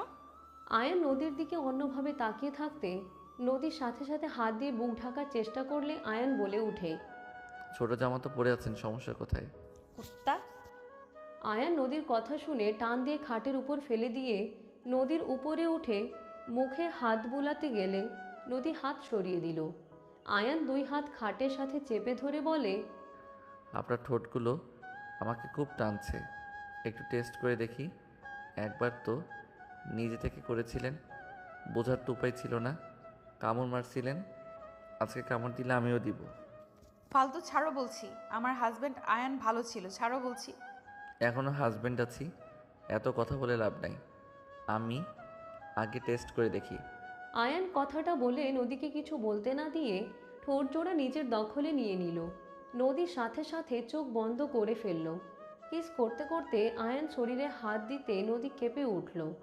নদী আয়নের জামা খুলতে যাবে, সাথে সাথে রাইসা বলে উঠে, আয়ান তোমার কাছে একটা ফাইল আছে, ওইটা দাও তো। রাইসা কথাটা বলে ভিতরে ঢুকে খাটের দিকে তাকাতে চোখ বড় বড় হয়ে গেল। রাইসার কণ্ঠ শুনে নদী ধাক্কা মেরে সরিয়ে দিলে শরীরে 2 হাত দিয়ে ঢেকে বলে, ফালতু ছেলে একটা। নদী কথাটা বলে দৌড়ে পাশের রুমে চলে গেল। রাইসা লজ্জায় লাল হয়ে যেতে লাগলো। আয়ান দাঁতে দাঁত চেপে বলে, ম্যাম আসার আর সময় পাইলেন না? ফালতু, আমি তোর বড় বোন হই, আর দরজা লাগিয়ে নিতে পারিস নে? আমি না হয়ে এসেছি, মামি বা মামা আসলে কি হইতো? ফাজিল, ফাইল দে। রাইসার কথা শুনে আয়ান ভ্রুকুচকে তাকিয়ে বলে, কিসের আপু, আপনি আমার ম্যাম হন। থাপ্পড় মারবো, নাটক করিস না। ফাইলগুলো কই রাখছস? ব্যাগে। রাইসা ব্যাগ থেকে ফাইল বের করে চলে গেল। আয়ান মাথায় হাত দিয়ে বলে, দ্যাট কী যে করি না। যাই হোক, এই বউটা মনে হয় একটু হইলেও লাইক করে, না হইলে এখন কেমন করে তার ভিতরে বউ বউ ফিল পাচ্ছিলাম। প্রথম প্রথম তো ওনাকে রাক্ষসী মনে হইতো। আয়ান কথাগুলো ভাবতে লাগলো আর মিটিমিটি হাসতে লাগলো। সন্ধ্যার দিকে আয়ান বসার ঘরে গেলে দেখে ওর সৎ ভাই রাতুল পড়ছে। আয়ান ওর পাশে বসে বলল, ভুল পড়ছো কেন? আয়ানের কথা শুনে রাতুল বলে, সবাই ব্যস্ত, আমাকে একটু বলে দেওয়ার মানুষ নাই। আয়ান রাতুলের কথা শুনে বলে, আমি বলে দিচ্ছি। আয়ান রাতুলকে পড়াতে লাগলো। সবাই ওদের দুজনকে দেখে মিটিমিটি হাসতে লাগলো। রাহেলা চৌধুরী, শফিক চৌধুরী অনেক খুশি হলো। রাতুল আয়ানকে জড়িয়ে ধরে বলে, আই লাভ ইউ ভাইয়া, তুমি কত সুন্দর করে এটা বুঝিয়ে দিলে। আমি তো 5 বার করলে তারপর পারি, স্যার কচু বুঝাই। পিচ্ছি এভাবে বলতে হয় না, শিক্ষকদের বিষয়ে বাজে মন্তব্য করবে না। তুমি কিছু বুঝতে না পারলে তাকে ভালোভাবে বলবে, উনি তোমাকে ভালো করে শিখিয়ে দিবে। আয়ান রাতুলকে বোঝাতে লাগলো। আর হঠাৎ করে টিভির দিকে চোখ গেলে রাতুল বলে উঠে, আতিয়া আপু, কি হয়েছে? আব্বুকে টিভিতে কেন দেখাচ্ছে? রাতুলের কথা শুনে আয়ান পিছনে তাকিয়ে দেখে আতিয়া নামে মেয়েটা রাতুলকে বলে, অনেক পড়ছো, যাও রুমে খেলা করো গা। রাতুল বলে উঠে, আপু কি হয়েছে? আপুর তো রক্ত পড়ছে মাথা থেকে। আপু কি হয়েছে? আব্বু, আম্মু। মেয়েটার এই হাল কে করেছে? ছোট মানুষ, ওর সাথে এমন কাজ কে করলো? এসব বিষয়ে আমাদের বলে লাভ নেই। ওর ফুপি করেছে, ওর ফুপি করছে, আমি জানি। আয়নের মতো ওই মেয়েটাকেও মেরে ফেলার চিন্তা ভাবনায় আছে। রায়হান কোনোদিনও বোন মায়ের ভুল চোখে পড়বে না। টিভি বন্ধ করো, আমি আমার সন্তানকে তো পেয়েছি। মানে কে ওই মেয়েটা? আর আমার মতো অবস্থা করবে মানে? তোমাকে জানতে হবে না। বলেন কে? রায়হানই বা কে? লুকানোর কি আছে? দরকার আয়ানের জানার দরকার আছে তো। সাইডে যাকে কান্না করতে দেখলে মেয়েটাকে কোলে নিয়ে, ওটার তোমার বাবা, আর কোলে ওইটাই তোমার সৎ বোন, আর পেছন পিছন যে যাচ্ছে তোমার সৎমা। এটা কোনো হসপিটাল, মেয়েটার তো রক্ত লাগবে, আর আমার এবি পজিটিভ। দরকার নাই, রক্তে পেয়ে যাবে। আমি চাই না ওই কাল নাগিনী চোখে আবার তুমি পড়ো। মানে কি? তোমার ফুপির সাথে তুমি ঘুরতে বের হয়েছিলে, উনি তোমাকে হারিয়ে ফেলে। সবাই জানে তুমি মারা গেছো। তোমাদের দুজনের অ্যাক্সিডেন্ট হয়েছিল। তোমার লাশ কোথায় পড়েছে কেউ জানে না। খাদে নাকি পড়ে গেছিল, আর উনি অজ্ঞান অবস্থায় পড়েছিল। পুলিশ ওনাকে হসপিটালে ভর্তি করে আমাদের জানায়। আর আমি যতটা জানি ওই ইচ্ছে করে সব করছে। আমাদের মাঝে সেই যে ঝামেলা শুরু হয়, লাস্টে আমি তোমার আব্বুকে ডিভোর্স দিয়ে আছি। মা ভক্ত ছেলে বোন ভক্ত ছেলের সাথে সংসার করা সম্ভব ছিল না, আবার এই মেয়েটার ওপরে ওই ডাইনির নজর পড়েছে। মেয়েটার তো কোনো দোষ নাই, রক্ত পাচ্ছে না তো আমি রক্ত দিতে চাই। আমার সাথে চলো। রাতুল ও আয়ান শফিক চৌধুরীর সাথে চলে যায়। 10 মিনিটের ভিতরে হসপিটালে চলে যায়। তিনজনকে দেখে সবাই অবাক হয়। শফিক চৌধুরী বলে ওঠে, ডাক্তার সাহেব, রক্ত আমার বড় ছেলে দিবে, আমার ছেলেকে নিয়ে যান। আয়ান অবাক হয়ে শফিক চৌধুরীর দিকে তাকালো। আয়ান ডাক্তারের সাথে চলে গেল। এইদিকে রায়হান চৌধুরী বলে উঠে, শফিক চৌধুরী, আপনি এখানে? আপনার স্ত্রী পাঠিয়েছে নাকি? আমার মেয়ে মারা গেছে নাকি? আপনার সাথে তর্ক করতে আছি নাই। রাতুল দৌড়ে গিয়ে দরজার কাছে দাঁড়িয়ে আতিয়াকে দেখতে লাগলো। রায়হানকে বলে, ভালো আব্বু, আপুর কি হয়েছে? আপুর এই অবস্থা কিভাবে হইল? রায়হান রাতুলকে জড়িয়ে ধরে বলে, আমি জানি না বাপ, আমি তোমার ভালো আম্মু অফিস থেকে এসেছে, দেখি সবাই ওকে ধরে কান্না করছে, তারপর আমি হসপিটালে নিয়ে আসি। রায়হানের কথা শুনে রাতুল বলে, আল্লাহ আমার আপুকে সুস্থ করে দেন। রাতুল মোনাজাত ধরে কথাগুলো বলল। রায়হান জড়িয়ে ধরে রাতুলের কপালে চুমু দিয়ে কোলে তুলে নিল। আয়ানের ফুফাতো ভাই এসে রাতুলের হাত ধরে টান দিয়ে নামিয়ে দিয়ে বলে, তোর জন্য এমন হয়েছে, তোর সাথে দেখা করতে যাবে বলে নামার সময় সিঁড়ি থেকে পড়ে গেছে। কথাটা বলে রাতুলকে যেই ধাক্কা দিতে যাবে, আয়ান সাথে সাথে ধরে ফেলল। আয়ান রাতুলকে ধরে রাগে রনির দিকে তাকিয়ে রনির কাছে গিয়ে সজোরে লাথি পড়ল বুকে। রনি নিজেকে সামলাতে না পেরে পড়ে গেল। রাতুল বলে, ইয়াহু, আমার ভাইয়া হিরো, ভিলেন ভাইয়াকে এক লাথি দিয়ে ফেলে দিল। আয়ানের ফুপি বলে উঠে, এত বড় সাহস তোর, আমার ছেলেকে লাথি দিস? আমার ভাইকে ধাক্কা মারার সাহস আপনার ছেলেকে কে দিয়েছে? আরেকটু হইলে দেয়ালের সাথে লেগে মাথা ফেটে যেত, তখন কি হতো? হাত বেশি নড়ে তাই না? একদম হাত ভেঙে ফেলবো। কে তুমি? রাতুলের বড় ভাই কিভাবে হও? রাতুল তো চৌধুরী বাড়ির একমাত্র সন্তান। আমি কে সেইটা আপনাকে জানতে হবে না। আব্বু চলেন যাই, রক্ত দেওয়া হয়ে গেছে আর মেয়েটা জ্ঞান ফিরতে সময় লাগতে পারে। আয়ান পিছনে ঘুরতে রনি আয়ানকে মারতে যাবে, রাতুল ভাইয়া বলে ডাক দিলে আয়ান ঘুরে রনির হাত ধরে মোচড় দিয়ে ধরে পিছনে হাত নিয়ে বলে, বেশি বুঝোস? হাত ছাড়, আমার ব্যথা লাগছে কিন্তু। আমার সাথে পাঙ্গা নিতে আসিস না, জানে মেরে ফেলবো, যা ভাগ এখান থেকে। আয়ান ধাক্কা দিয়ে সরিয়ে দিল। আয়ানের সৎমা কাছে এসে বলে, আমি জানি না কে তুমি, আমি জানি না কে তুমি। আমার মেয়ের জীবন বাঁচানোর জন্য তোমার কাছে সারা জীবন কৃতজ্ঞ থাকব। বলো বাবা, তুমি আমার কাছে কি চাও? আমার কিছু চাই না, আপনাদের ভালোর জন্য একটা কথা বলতে পারি? এই দুইটাকে বাসা থেকে বের করে দিয়েন, জীবনে শান্তিতে থাকতে পারবেন। এই ছেলে, আমার মেয়ের জীবন বাঁচিয়েছ, এই জন্য চুপ আছি। তোমাদের ফ্যামিলির বিষয়ে নাক গলাবে না দয়া করে। ওকে আঙ্কেল, সরি, বাট আমার ভাই বোনের কেউ ক্ষতি করলে তার লাইফে ঝড় হয়ে আসবো। আয়ান কথাটা বলে রাতুল শফিক চৌধুরীকে নিয়ে চলে যেতে লাগলো। রায়হান পিছনের দিকে তাকিয়ে আয়ানকে দেখতে লাগলো। হসপিটালের বাহিরে চলে গেলে সাংবাদিকরা ক্যামেরা ধরলে আয়ানরা গাড়িতে উঠে চলে গেল। বাসায় চলে গেলে রাহেলা চৌধুরী বলে উঠে, যাক তাহলে, আসলে আমি তো ভাবলাম বাবাকে পেয়ে আসবে না। আপনাকেও চাই না, ওনাকেও না। আয়ান, ভাই থাম, এত মহান আমি না। আয়ান কথাটা বলে উপরে চলে গেল।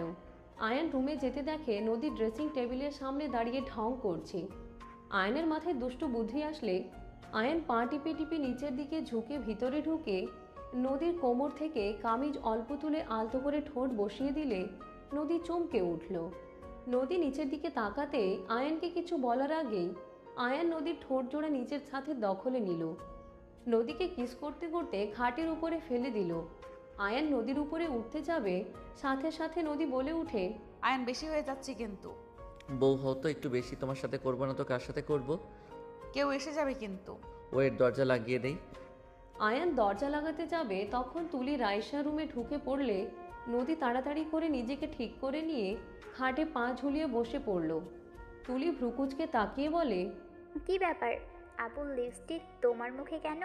রাইসা মিটিমিটি হাসতে হাসতে বলে, আমরা দুজন রুম ছাড়বো নাকি নদী তুই যাবি ওর রুমে? ফালতু কথা বলিস না তুলি, তোর ভাই একটা লুচ্চা, রুম থেকে বের কর। আয়ান আবার তোমাকে কি করলো? উনি একটা লুচ্চি মেয়ে, আমাকে জোর করে রেপ করতে নিয়েছিল। আয়ানের কথা শুনে রাইসা তুলি নদী হাঁ করে তাকালে আয়ান পকেট থেকে চকলেট বের করে দুইজনের মুখের ভিতরে দিয়ে দিল। নদীর ঠোঁটে কিস করে দিয়ে বলে, আমাকে লুচ্চা ভেবো না। এভাবে আমাকে যখন তখন কিস করে আমি প্র্যাকটিক্যালি দেখলাম। আয়ানের কথা শুনে রাইসা তুলি হাসি থামাতে পারল না। দুইজন জোরে জোরে হেসে দিল। নদী রেগে মারতে যাবে, আয়ান দৌড়ে রুম থেকে চলে গেল। তুলি নদীকে বলতে লাগলো, ছি ছি আপু, তুমি একটা ছেলেকে জোর করে রেপ করতে চাও? ছি ছি। তুলি চুপ করবি? ওই লুচ্চা হুট করে এসেছে, ফেলে দিয়েছে। বদমাইশ একটা ছেলে, লজ্জা শরম বলে কিছুই নাই। আমি যে ওর বড় কোনো সম্মান আমাকে দেয় না। রাইসা নদীর কাছে গিয়ে আয়নের মতো ভাব করে খাটের উপরে ফেলে দিয়ে বলে, বউয়ের কাছে কিসের লজ্জা? বউকে আদর না করলে কাকে করবি? বিয়ে করে কি সিঙ্গেল থাকবি নাকি? রাইসার কথা বলার ভঙ্গি দেখে নদী তুলি হাসতে লাগলো। রাইসা নদীর উপর থেকে নেমে হাসতে হাসতে বলে, কেমন দিলাম তোর জামাই যা বলতো? একদম ওই ফাজিল এটাই বলতো। বিশ্বাস করবি না, ফাজিলটাকে প্রথম যখন দেখি একদম শান্ত ভদ্র একটা ছেলে। বাসর রাতে আমি রাগে কামড়ের দাগ বসিয়ে দিয়েছিলাম এক জায়গায়, কেটে রক্তও পড়ছিল, তারপরও আমার সাথে শান্তভাবে কথা বলছিল। আর সেই ছেলে কি ফাজিল হয়েছে, রাগ, তেজ, জিদ, আর দেখতেও অনেক স্মার্ট। বাহ বাহ, জামাইয়ের প্রশংসা করতে আজ প্রথম দেখলাম। দূর, কই প্রশংসা করলাম? বাবা, লজ্জা পাচ্ছে ভাইয়ের বউ। যা সর, মজা কম করনে। আয়ান যখন তোমাকে বিয়ে করে তখন ওর বয়স কত ছিল? কি বলো, এত ছোট তুমি বিয়ে করতে রাজি হলে কিভাবে? আরে আমি জানতাম না। ফুপি ওকে যখন জিজ্ঞাসা করেছিল তখন শুনে আমি তো পুরো ভ্যাবাচাকা খেয়ে গেছিলাম। আর এমনিতে ওকে আমি পছন্দ করি নাই। এখন তো আমার ভাইয়ের উপর ক্রাশ খেয়ে বসে আছোস। ওইরকম হট দেখলে কেই বা ক্রাশ খাবে না, আর আমার জামাই তো হয়। নদী কথাগুলো বললে লজ্জা পেয়ে গেল। তুলি রাইসা হাসতে লাগলো। এইদিকে আয়ান বসে থেকে ফাইলগুলো দেখছিল, ফাইলে কাজগুলো করছিল। 10টার দিকে খাওয়ার জন্য ডাক আসলে আয়ান ফাইলগুলো গুছিয়ে রেখে নিচে চলে গেল। নিচে গেলে আয়ান দেখে নদীর পাশে একটা ছেলে বসে নদীর গায়ে বারবার হাত দিচ্ছিল। আয়ান রাগে খাবারের টেবিলের সামনে গিয়ে ছেলেটার চেয়ার টান দিয়ে পিছনের দিকে নিয়ে আরেকটা চেয়ার মাঝখানে রেখে সামনের দিকে এগিয়ে দিল। সবাই অবাক হয়ে আয়ানের দিকে তাকালো। আয়ান মাঝখানে বলে নদী বলল, এটা কি হলো? এভাবে ওকে সরিয়ে দিলে কেন? কথা বলে দূর থেকে বলা যায়। তুমি কেন কম শোনো? না শুনলে এক লাইন বেশি শোনো, তাই দূর থেকে বললেও শুনবে। আয়ানের কথা শুনে রাইসা তুলি মিটিমিটি হাসতে লাগলো। নদীর আগে কিছু বলবে, আয়ান শশার এক টুকরো মুখের ভিতর দিয়ে দিল। ছেলেটা আয়ানকে দেখে বলে, আয়ান তুমি? ছেলেটার কণ্ঠ শুনে আয়ান ছেলেটার দিকে তাকিয়ে বলে, হ্যাঁ, আমি আপনার ভাবি হই। কথা দূর থেকে বারবার শরীরে হাত দেওয়ার মানে কি? আয়ানের কথা শুনে সবাই বুঝতে পেরে হাসতে লাগলো মিটিমিটি। ছেলেটা বলে, ওই ভাবি হয় মানে? ওই আমার ফুফাতো বোন। আয়ান ছেলেটার কথা শুনে বলে, ওই আমার বউ, তাই হাত দিয়ে কথা নেক্সট টাইম বলতে চাইয়েন না। আয়ান বেশি হয়ে যাচ্ছে। চুপ, একদম চুপ। আমার সামনে উঁচু গলায় কথা বলতে এসেছো না? আমি তোমার ফুপা না, আমি আয়ান, সো কথা সাবধানে বলবে। আয়ানের কথা শুনে রাহেলা চৌধুরী মন খারাপ হয়ে গেল। রাকিব বলে উঠে, ভাইয়া ওর কথায় কিছু মনে করেন না। আপনি তো আমাদের সাথে 15 দিন থাকছেন, জানেন তো কেমন। 15 দিন থাকছে মানে? নদীর কথা শুনে ছেলেটা বলে, ওদের গ্রামে ঘুরতে গেছিলাম। ওর আব্বু আম্মু অনেক ভালো। ওই তোর হাজব্যান্ড কিভাবে হয় মাথায় ঢুকছে না। তোর হাজব্যান্ড তো কোথায় উধাও নাকি হয়ে গেছে। ওই ফুপির বড় ছেলে। নদীর কথা শুনে ছেলেটার চোখ ছানা বড়া হয়ে গেল। আয়ানকে খেতে দিলে আয়ান খেতে লাগলো। খাওয়া শেষ হইলে আয়ান নদীর ওড়না দিয়ে হাত মুছে চলে যেতে নিলে নদী কিছু বলবে, আয়ান বলে উঠে, আওয়াজ কম। আঙ্কেল, ওই মেয়েটার জ্ঞান ফিরেছে নাকি? রাতুলের সাথে কথা বললো। ও আচ্ছা, রাতুল ঘুমিয়ে গেছে নাকি? আয়ান আর কিছু না বলে চলে গেল। রাকিব নদীর দিকে তাকিয়ে বলে, ভাবি আপনার রাগ থাকলে মনে বকা দেন। ওর সামনে রাগ দেখাতে গেলে ওই আরও রাগানোর চেষ্টা করবে। ওই টেরা টাইপের হয়ে গিয়েছে। ওর সাথে জিদ ধরলে ও উল্টা জিদ দেখায়। তোমার ভাইয়ের কপালে দুঃখ আছে। ভালো ব্যবহার করতেছি, ভালো লাগছে না। বেশি বুঝে বের করব। আমার আগের রূপ দেখতে চাচ্ছ না? ওকে যেইটা পারেন। রাকিব আর কিছু বলল না। ছেলেটা নদীর সাথে কথা বলতে লাগলো। ছেলেটা বলে উঠে, তোর জামাইকে কিছু বললাম না, আমার জীবন বাঁচিয়েছিল তার জন্য। আর যে ব্যবহারগুলো করছে আমি জানি ওই ভালো, অন্য কেউ তো আর বুঝবে না, ঝামেলা বেঁধে যাবে, দেখে নিস। মার খাবে, সমস্যা কোথায়? আর তোকে আবার কিভাবে বাঁচালো? নদী কথা শুনে ছেলেটা বলে উঠে, আমি ওইখানে গিয়ে নদীতে ডুবে যাচ্ছিলাম, তখন ওই নিজের জীবন বাজি ধরে আমাকে বাঁচাই। পানিতে অনেক ঢেউ ছিল, কেউ নামতে চাইছিল না সেখানে, ওই আমাকে বাঁচাই। ওর আব্বু আম্মু অনেক ভালো মানুষ, ওনাদের প্রশংসা সবাই করছে, বাট আয়ান একটু খারাপদের কাছে খারাপ, ভালোদের কাছে অনেক ভালো, মারামারি অতিরিক্ত করে। এই দুইটা ছাড়া কোনো ব্যাড রিপোর্ট নাই ওদের দুইজনের নামে। রাকিব, মারামারিও করতে পারো? আর একটু। রাকিব চলে গেল। রাহেলা চৌধুরী বলতে লাগলো, আমার ছেলে আমার মতো হয়েছে, বাপের মতো হয় নাই। অন্যায় চোখে দেখেও সেইটাকে অন্যায় মনে করে না, প্রতিবাদ তো দূরের কথা। রাহেলা চৌধুরীর কথা শুনে ছেলেটা বলে, খালামুনি, ওই আপনার বড় ছেলে এইটা কিভাবে জানলেন? তাহলে ওই আঙ্কেল আন্টিকে যাদের ওই বাবা মা বলে? আর আয়ান যে পরিমাণ ভালোবাসে, দেখে বোঝার উপায় নাই যে আয়ান তাদের সন্তান না। আয়ানকে ওনারা দত্তক নিয়েছিল, সেই অনেক কথা পরে বলবো। সবাই মিলে গল্প করতে লাগলো। এইদিকে আয়ান রাকিব মিলে ফাইলে কাজ করতে লাগলো। সারা রাত কাজ করে 4টায় ঘুমিয়ে গেল। 9টার দিকে নদীর ডাক শুনে আয়ানের ঘুম ভেঙে গেল। আয়ান নদীকে টান দিয়ে বুকের উপরে ফেলে বলে, গুড মর্নিং বউ। ছাড়ো, মিটিংয়ে যেতে হবে, তাড়াতাড়ি ওঠো দুজন, হাতে বেশি সময় নাই কিন্তু। আয়ান রাকিব তাড়াতাড়ি উঠে ফ্রেশ হতে চলে গেল। ফ্রেশ হয়ে তাড়াতাড়ি রেডি হয়ে নিল। নিচে চলে গেল।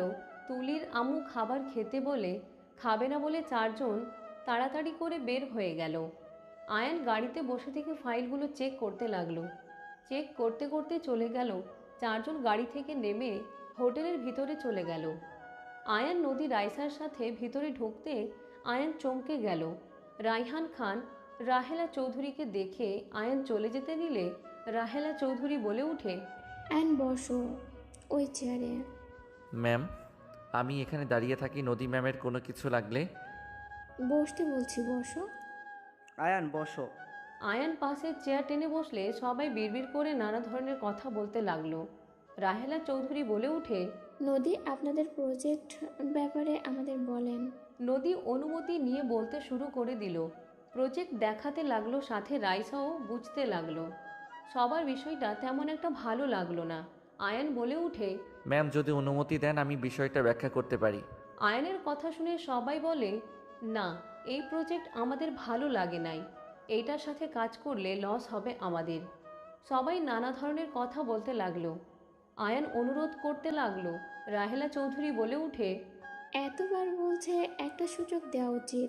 আয়ান, 2 মিনিট সময়, তার ভিতরে তোমাকে এক্সপ্লেন করতে হবে। Okay ma'am. আয়ান নদীর পাশে চলে গেল। আয়ান বড় স্ক্রিনে প্রজেক্টটা চালু করে আয়ান সবাইকে বোঝাতে লাগলো। সুন্দরভাবে বিষয়গুলো ব্যাখ্যা দিতে লাগলো। নদী রাইসা অবাক চোখে তাকিয়ে থাকতে লাগলো। আয়ান সবাইকে সুন্দর করে এক্সপ্লেন করে বলতে লাগলো, দেখেন, এভাবে যদি কাজটা করা যায় ইনশাল্লাহ ভালো কিছু আশা করা যায়। আয়ানের কথা শুনে সবাই অনেক পছন্দ হয়। আয়ানের প্রশংসা করতে লাগলো। আয়ান বলতে লাগলো, এইটা আমার আইডিয়া না ম্যাম, আইডিয়া উনি তাড়াহুড়ো করতে গিয়ে ভুলভাবে বুঝিয়েছিল, যা ক্রেডিট দেওয়া ম্যামকে দেওয়া উচিত। আয়ানের কথা শুনে নদী রাইসা বেশ অবাক হয়ে তাকালো। সবাই ডিলটা করতে রাজি হয়ে গেল। সবাই ডিল করে চলে গেল আয়ানের সাথে হ্যান্ডশেক করে। রাইহান খান বলে উঠল, তোমাকে দেখে তো ছোট মনে হচ্ছে, কত বয়স হবে? 20 বা 21, বাট তুমি অনেক ভালো এক্সপ্লেন করতে পারো। তুমি চাইলে আমার কোম্পানির সাথে কাজ করতে পারো। ওনারা তোমাকে কত পেমেন্ট দেয়? রাহেলা চৌধুরীর নদী রেগে গেল। কিছু বলার আগেই আয়ান বলে, ধন্যবাদ স্যার আমাকে অফার দেওয়ার জন্য। টাকা দিয়ে সব কেনা গেলে আয়ানকে কেনা যায় না। ভালোভাবে ভেবে দেখো, ওনারা যে পেমেন্ট দেয় আমি তোমাকে তার থেকে 3 গুণ দিব। বুঝতে পারলাম আপনার সমস্যা কোথায়। শুনেন, আমাকে আপনার সব দিলেও আপনার মতো মানুষের সাথে কাজ আমি করব না। ম্যাম, আমার কাজ তো শেষ, নাকি আরও কাজ আছে? মা বারবার কল দিচ্ছে। রিসিভ করো। আয়ান চলে যেতে লাগলো। রাহেলা চৌধুরী হাসতে লাগলো। রায়হান খান রেগে কিছু বলবে, টাকা দিয়ে সব কেনা গেলে আয়ানকে কেনা যায় না। ডায়লগটা সুন্দর, উচিত জবাব দিয়েছে। শফিক চলো যাই, আর দুজন এত তাড়াহুড়া কিসের? সরি ফুপি। রায়হান খান উঠলে আয়ান ভিতরে এসে সব গুছাতে লাগলো।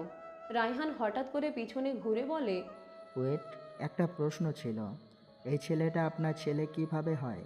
রাতুল তো আপনাদের প্রথম সন্তান, সেখানে বড় সন্তান কিভাবে হয়? আমি কারো সন্তান না, আমি সামান্য কর্মচারী। ওনার মন ভালো, তাই উনি আমাকে সন্তান হিসেবে পরিচয় দিয়েছে। ম্যাম, আপনাদের মিটিং তো হয়ে গেল, এখন তাহলে চলে যাই। চারজন বের হয়ে গেল। রায়হান খান ওদের দিকে তাকিয়ে থাকলো।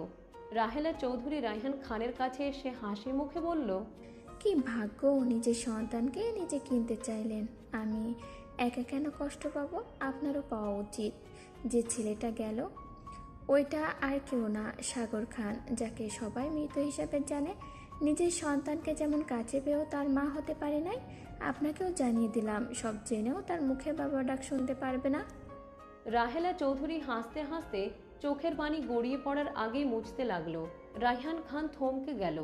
চোখের পানি চলে আসলে রাহেলা চৌধুরীর হাত ধরতে, রাহেলা চৌধুরী রাগে লুক নিয়ে তাকাতে শফিক চৌধুরী হাত সরিয়ে দিয়ে বলে, আমার স্ত্রীর হাত ধরছেন, ছাড়েন। হাত সরিয়ে দিল।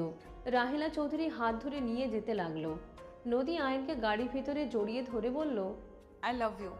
আয়ন ভ্রুকুচকে তাকালো। নদী আয়নের দিকে তাকিয়ে বলে, এভাবে তাকিয়ে আছো কেন?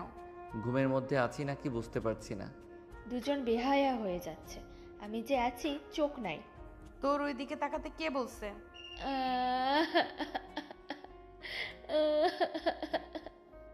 রাইসা ভেঞ্চি দিয়ে অন্যদিকে তাকিয়ে থাকলো। নদী আয়নকে চুমু দিতে যাবে, সাথে সাথে আয়ন ঠোঁটের আঙ্গুল দিয়ে সরিয়ে দিয়ে আয়ন অন্যদিকে তাকিয়ে থাকলো। নদী মুখ ভেঞ্চি দিয়ে আয়নকে চিমটি দিয়ে অন্যদিকে ঘুরে তাকিয়ে থাকলো। আয়ন হাত বুলাতে বুলাতে বলে, সময় আমার আসলে বোঝাবো মজা, ফাজিল মাইয়া। আয়ন কথাটা বলে ফেসবুকিং করতে গিয়ে এমবি ফুরিয়ে গেলে আয়ন রাকিবকে বলল, কিরে ভাই, তুই এত চুপচাপ হয়ে গেছস কেন? মাথা ব্যথা করছে। দেখি কি হয়েছে। আয়ন উঠে পিছন থেকে রাকিবের মাথা টিপে দিতে লাগলো। রাকিব হেসে বলে উঠল, ছাড়। সামনের দিকে তাকিয়ে থাক। আয়ন রাকিবের মাথায় কিছুক্ষণ টিপে দিল। বাসার সামনে গেলে চারজন নেমে পড়ল। আয়ন ভিতরে চলে গেল। তুলি আয়নের দিকে তাকিয়ে বলে, আয়ান, রাকিব পার্টিতে যাবে কি? সবুজ রাজু সবাই আসবে। তোমার ফ্রেন্ডেরা? যাবে। কখন? রাতে। ওকে, ঠিক আছে, রাতে তো কাজ নাই। ওকে। আয়ান রুমে চলে গেল। রাকিব আয়ান দুজন ফ্রেশ হয়ে নিল। দুইজন বসে থেকে কথা বলতে লাগলো। রাতে আয়ান রাকিব নিচে গেলে রাহেলা চৌধুরী বলে উঠে, আয়ান, কোথাও যাচ্ছ? জি। আমরা ফ্রেন্ডদের সাথে দেখা করতে যাচ্ছি। আয়ানকে ওরা কিভাবে চেনে? আয়ান আমাদের গ্রুপ মেম্বার, ওকে সবাই চেনে। রাকিব, আয়ান, তাড়াতাড়ি চলো, অনেকটাই লেট করে ফেলেছি। তিনজন বের হয়ে গেল। সারা রাত তিনজন সবার সাথে আড্ডা দিয়ে সকাল ভোরে বাসায় ফিরে আসলো। আয়ান রাকিব রুমে চলে গেল। দুইজন ঘুমিয়ে গেল। 10টায় ঘুম ভাঙলে দুইজন ফ্রেশ হয়ে নিল। ফ্রেশ হয়ে নিচে গেলে সবার সাথে কিছুক্ষণ আড্ডা দিয়ে খাবার খেয়ে নদী রাইসার সাথে বের হয়ে গেল। 1 মাস পর। আব্বু মা, তোমাদের বাসা পছন্দ হয়েছে? হ্যাঁ বাবা, অনেক পছন্দ হয়েছে। আমিও ভাবতে পারিনি তুই আমাদের নিয়ে চলে আসবি। তোমাদের ছাড়া একাই শহরে থাকা সম্ভব না। আচ্ছা আসো, তোমাদের সব দেখিয়ে দেই। আয়ান সব কিছু দেখিয়ে দিতে লাগলো। হঠাৎ করে কলিং বেল বেজে উঠলে আয়ানের মা খুলতে যাবে। আয়ান বলে, মা তুমি আব্বু বসো, আমি দেখছি এই সময় আবার কে আসলো। রাকিব হইতে পারে। আয়ান কথাটা বলে দরজা খুলতে নদী সোজা আয়ানকে জড়িয়ে ধরে গালে কিস করে বলল, জান, আমি তোমার কাছে থাকার জন্য চলে এসেছি। কেমন সারপ্রাইজ দিলাম। আয়ান নদীকে তাড়াতাড়ি করে সরিয়ে দিলে নদী আয়ানকে আবার ধরতে যাবে। আয়ান ইশারা করলে নদী আয়ানের মা বাবাকে দেখে চমকে গেল। আয়ান পিছনে ঘুরে তাকাতে আয়ান বলে ওঠে, নদী, আমার মা আর আব্বু ওনাদের সালাম করো। আয়ানের কথা শুনে নদী তাড়াতাড়ি করে মাথায় কাপড় দিয়ে বলল, আসসালামু আলাইকুম আঙ্কেল আন্টি, কেমন আছেন? ওয়ালাইকুম আসসালাম, ভালো। কথাগুলো বলে আয়ানের দিকে তাকাতে আয়ান তোতলাতে লাগলো। হঠাৎ করে আয়নের পেছনে রাহেলা চৌধুরী, শফিক চৌধুরী, রাতুল, তুলি, রাইসা, সাথে রাইহান খান তার স্ত্রী আতিয়া চলে আসলো। আয়ান পিছনে ঘুরে তাকাতে চমকে গেল। আতিয়া বলে উঠল, হ্যাপি বার্থডে ভাইয়া। ধন্যবাদ বনু, আপনারা সবাই ভিতরে আছেন? আয়ানের কথা শুনে সবাই ভিতরে ঢুকলো। আয়ান ঢোক গিলতে লাগলো। আয়ান তোতলাতে তোতলাতে বলে, আব্বু প্লিজ রেগে যাইয়েন না, আমি আপনাকে বুঝিয়ে বলছি। তোতলানো বন্ধ করে বলো কি হচ্ছে। তোমার সাথে একটা মেয়ে কীভাবে এমন নোংরামি করতে পারে? আমার কথার উত্তর দাও।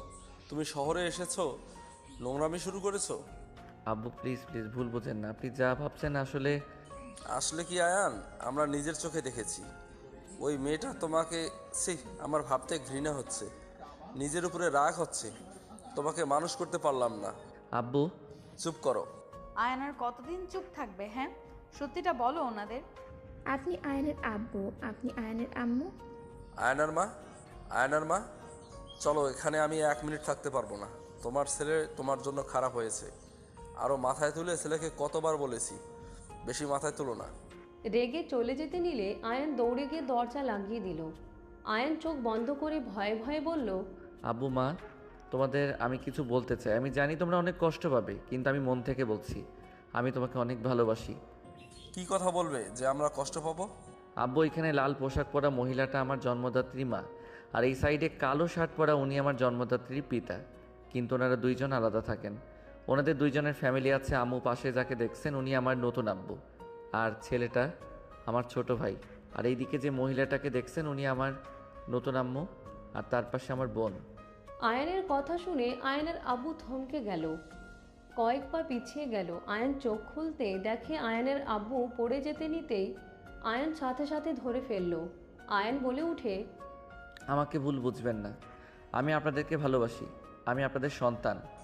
না, তুমি আমাদের সন্তান না। তুমি চাইলে তোমার ফ্যামিলির সাথে চলে যেতে পারো। আমাদের মতো গরিব মানুষদের সাথে থেকে নিজের কোনো ইচ্ছে স্বপ্ন পূর্ণ করতে পারবে না।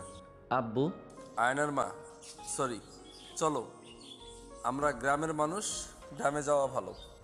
আয়ান তার ফ্যামিলিকে পেয়ে গেছে, আমাদের দায়িত্ব শেষ। আয়ানের আব্বুর চোখে পানি টলমল করছে। আয়ানের মা আঁচলে মুখ চেপে কান্না করতে লাগলো। আয়ানের কাছে এসে বলল, অনেক বকাঝকা করছি, পারলে মাফ করে দিস বাবা। আর তোর বাবা মায়ের সাথে ভালো থাকিস। আর নিজের রাগটা জেদটা কমাস বাবা। নিজের বাবা মায়ের মনে কখনো কষ্ট দিস না। তাছাড়া আলাদার জন্য কখনোই তাদেরকে ছোট করবি না। মানুষের জীবনে অনেক কাহিনী ঘটে, সেটা নিয়েই তাকে ছোট করতে নাই। মা তোমরা কি শুরু করলে? ভাইজান, ভাবি, দয়া করে আয়ানকে ভুল বুঝবেন না। আমরা আপনাদের সন্তানকে কেড়ে নিতে আসি নাই। জন্ম দিলে মা বাবা হওয়া যায় না। আমরা তো শুধু ওকে জন্ম দিয়েছি, আপনারা তো ওর আসল বাবা মা। আপনি ওকে যে শিক্ষা, যে ভালোবাসা দিয়ে বড় করেছেন, সেটা আমরা কখনো হয়তো দিতে পারতাম না। আয়ান আপনাদের দুজনকে অসম্ভব ভালোবাসে। আয়ান সবসময় আপনাদের কথা বলে। হ্যাঁ, আয়ানকে আমরা শুধু জন্ম দিয়েছি, আমরা ওর বাবা মা হওয়ার যোগ্য না। আপনারা ওর বাবা, আপনারা ওর বাবা মা। আপনাদের কাছে একটা অনুরোধ, ওকে আমাদের সাথে দেখা করার সুযোগ দিয়েন। এর থেকে বেশি কিছু আমাদের আর কিছু চাওয়ার নাই। আয়ানের আব্বুর হাত ধরলে কথাগুলো বলে আয়ানের মা বাবাকে বুঝাতে লাগলো। আয়ানের বাবা মা আয়ানকে জড়িয়ে ধরে বলে, আপনাদের কি বলে ধন্যবাদ দিব আমি জানি না, আর আমাদের থেকে অনুমতি নিতে হবে না। আপনারা ওর আসল বাবা মা। আইনের উপরে আপনাদের সম্পূর্ণ অধিকার আছে। হ্যাঁ, আয়নের আজ থেকে 3টা আম্মু, 3টা আব্বু, সবার ওর উপরে সমান অধিকার আছে। আয়ান দায়িত্ব কিভাবে তার বাবা মায়ের দায়িত্ব পালন করবে। আয়ান ওর মাকে জড়িয়ে ধরে বলে, আমার মাইয়াটা হুদাই আমাকে ভুল বুঝে কান্না করে, একবার তো আমার কথাও শুনবে নাকি? দুঃখিত। কি মা শুনি? দুঃখিত বললাম তো। আব্বু কিছু শুনছেন? আয়ানের কথা শুনে আয়ানের মা কান ধরে বলতে লাগলো, আমাকে নিয়ে মজা নিস? বাপ বেটার খবর করে ছাড়বো। নিজের ভুল স্বীকার করছি, ভালো লাগে না নাকি? মা কান ছাড়া ব্যথা লাগছে। আমি আব্বু অন্য কারণে হাসছি, তাই না আব্বু? হ্যাঁ, আর আমি কিছু জানি না। আয়ান ফিক করে হেসে দিল। আয়ানের মা নদীর দিকে তাকাতে বলে উঠে, ওটাই তোর গার্লফ্রেন্ড? হ্যাঁ, আমার গার্লফ্রেন্ড। দেখো তো পছন্দ হয় নাকি? না হইলে বিয়ে করব না। আয়ানের কথা শুনে নদী বাদে সবাই হেসে দিল। আয়নের মা বলে উঠে, জানি না মেয়েটা কেমন ব্যবহার, বাট তোকে ওকে বিয়ে করা লাগবে। তোদের যে অবস্থা দেখলাম, ছি ছি ছি। মা, তুমি যদি রাজি থাকো তাহলে বিয়েটা করে নিব। আমি বিয়েতে রাজি না। কি? দুজন ফাজলামি বন্ধ করবি? আর আয়ান মিথ্যা বলা বন্ধ করে ওনাদের সত্যিটা বল। রাহেলা চৌধুরীর কথা শুনে ওর বাবা মা ভুরু কুচকে তাকালো। আয়ান বলে ওঠে, দুইজন জানি না আবার কিভাবে নিবে। আসলে ওর নাম নদী। সম্পর্কে আমার মামাতো বোন হয়, বাট যখন ইন্টার ফার্স্ট ইয়ারে ভর্তি হয়ে ঢাকা এসেছিলাম তখন আমি ওনাকে বিয়ে করি। আমি সব কিছু প্রথম থেকে খুলে বললে বুঝতে পারবে। আয়ান প্রথম থেকে সব কিছু খুলে বলতে লাগলো। আয়ানের কথা শুনে রাহেলা চৌধুরী আয়ানকে জড়িয়ে ধরে বলে উঠে, আমাকে ক্ষমা করে দে বাপ, আমি যে নিরুপায় ছিলাম। আমি জানতাম ও না তুই বেঁচে আসিস বাবা। আমার সব দোষ। নিজের মা বোনকে অতিরিক্ত গুরুত্ব দিয়ে আমার সন্তান সব কিছু আমি হারিয়ে ফেলেছিলাম। আমি অন্ধবিশ্বাসী ছিলাম। রাহেলা, আমাকে তুমি ক্ষমা করে দিও। আমি তোমার সাথে অনেক অন্যায় করছি। আর জুলি, তুমিও আমাকে ক্ষমা করে দিও। আমি সেম কাজটাই প্রতিদিন তোমার সাথে করছি। আমি তোমার উপরে রেগে নাই। আমি যা পেয়েছি এতে আলহামদুলিল্লাহ। আমি অনেক সুখে আছি। আমি আমার মনের মতো হাজব্যান্ড পেয়েছি। এই শফিকের মতো হাজব্যান্ড পাওয়া ভাগ্যের ব্যাপার। আমি লাকি যে ওকে স্বামী হিসেবে পেয়েছি। রাহেলা চৌধুরী শফিকের হাত ধরল। রাইহান খান আয়নের সৎ মায়ের হাত ধরল। নদী বলে উঠে, এদিকে আমিও ভাগ্যবান দেখছি। আমার 3টা শাশুড়ি, 3টা শ্বশুর, শুধু জামাই একটা। নদীর কথা শুনে আয়ন ভ্রু কুচকে তাকালো আর সবাই হাসতে লাগলো। আয়ন বলে উঠে, হয়েছে, সবাই যাও, ফ্রেশ হয়ে নাও। সবাই যার যার রুমে চলে গেল। রাতে সবাই আড্ডা দিয়ে খাবার খেয়ে যার যার রুমে চলে গেল। রুমে গেলে নদী দরজা লাগিয়ে দিল। আয়ন ভ্রুকুচকে তাকাতে নদী বলে উঠে, এইভাবে কি দেখো জান? লুচ্চিদের মতো করছো কেন? নদী আয়নের কথা শুনে কাছে গিয়ে ধাক্কা মেরে খাটের উপর ফেলে দিয়ে আয়নের উপর ঝাঁপিয়ে পড়ল। আয়ন খুশিতে নদীকে ধাক্কা দিয়ে নিচে ফেলে ঝাঁপিয়ে পড়ল। বাকিটা ইতিহাস।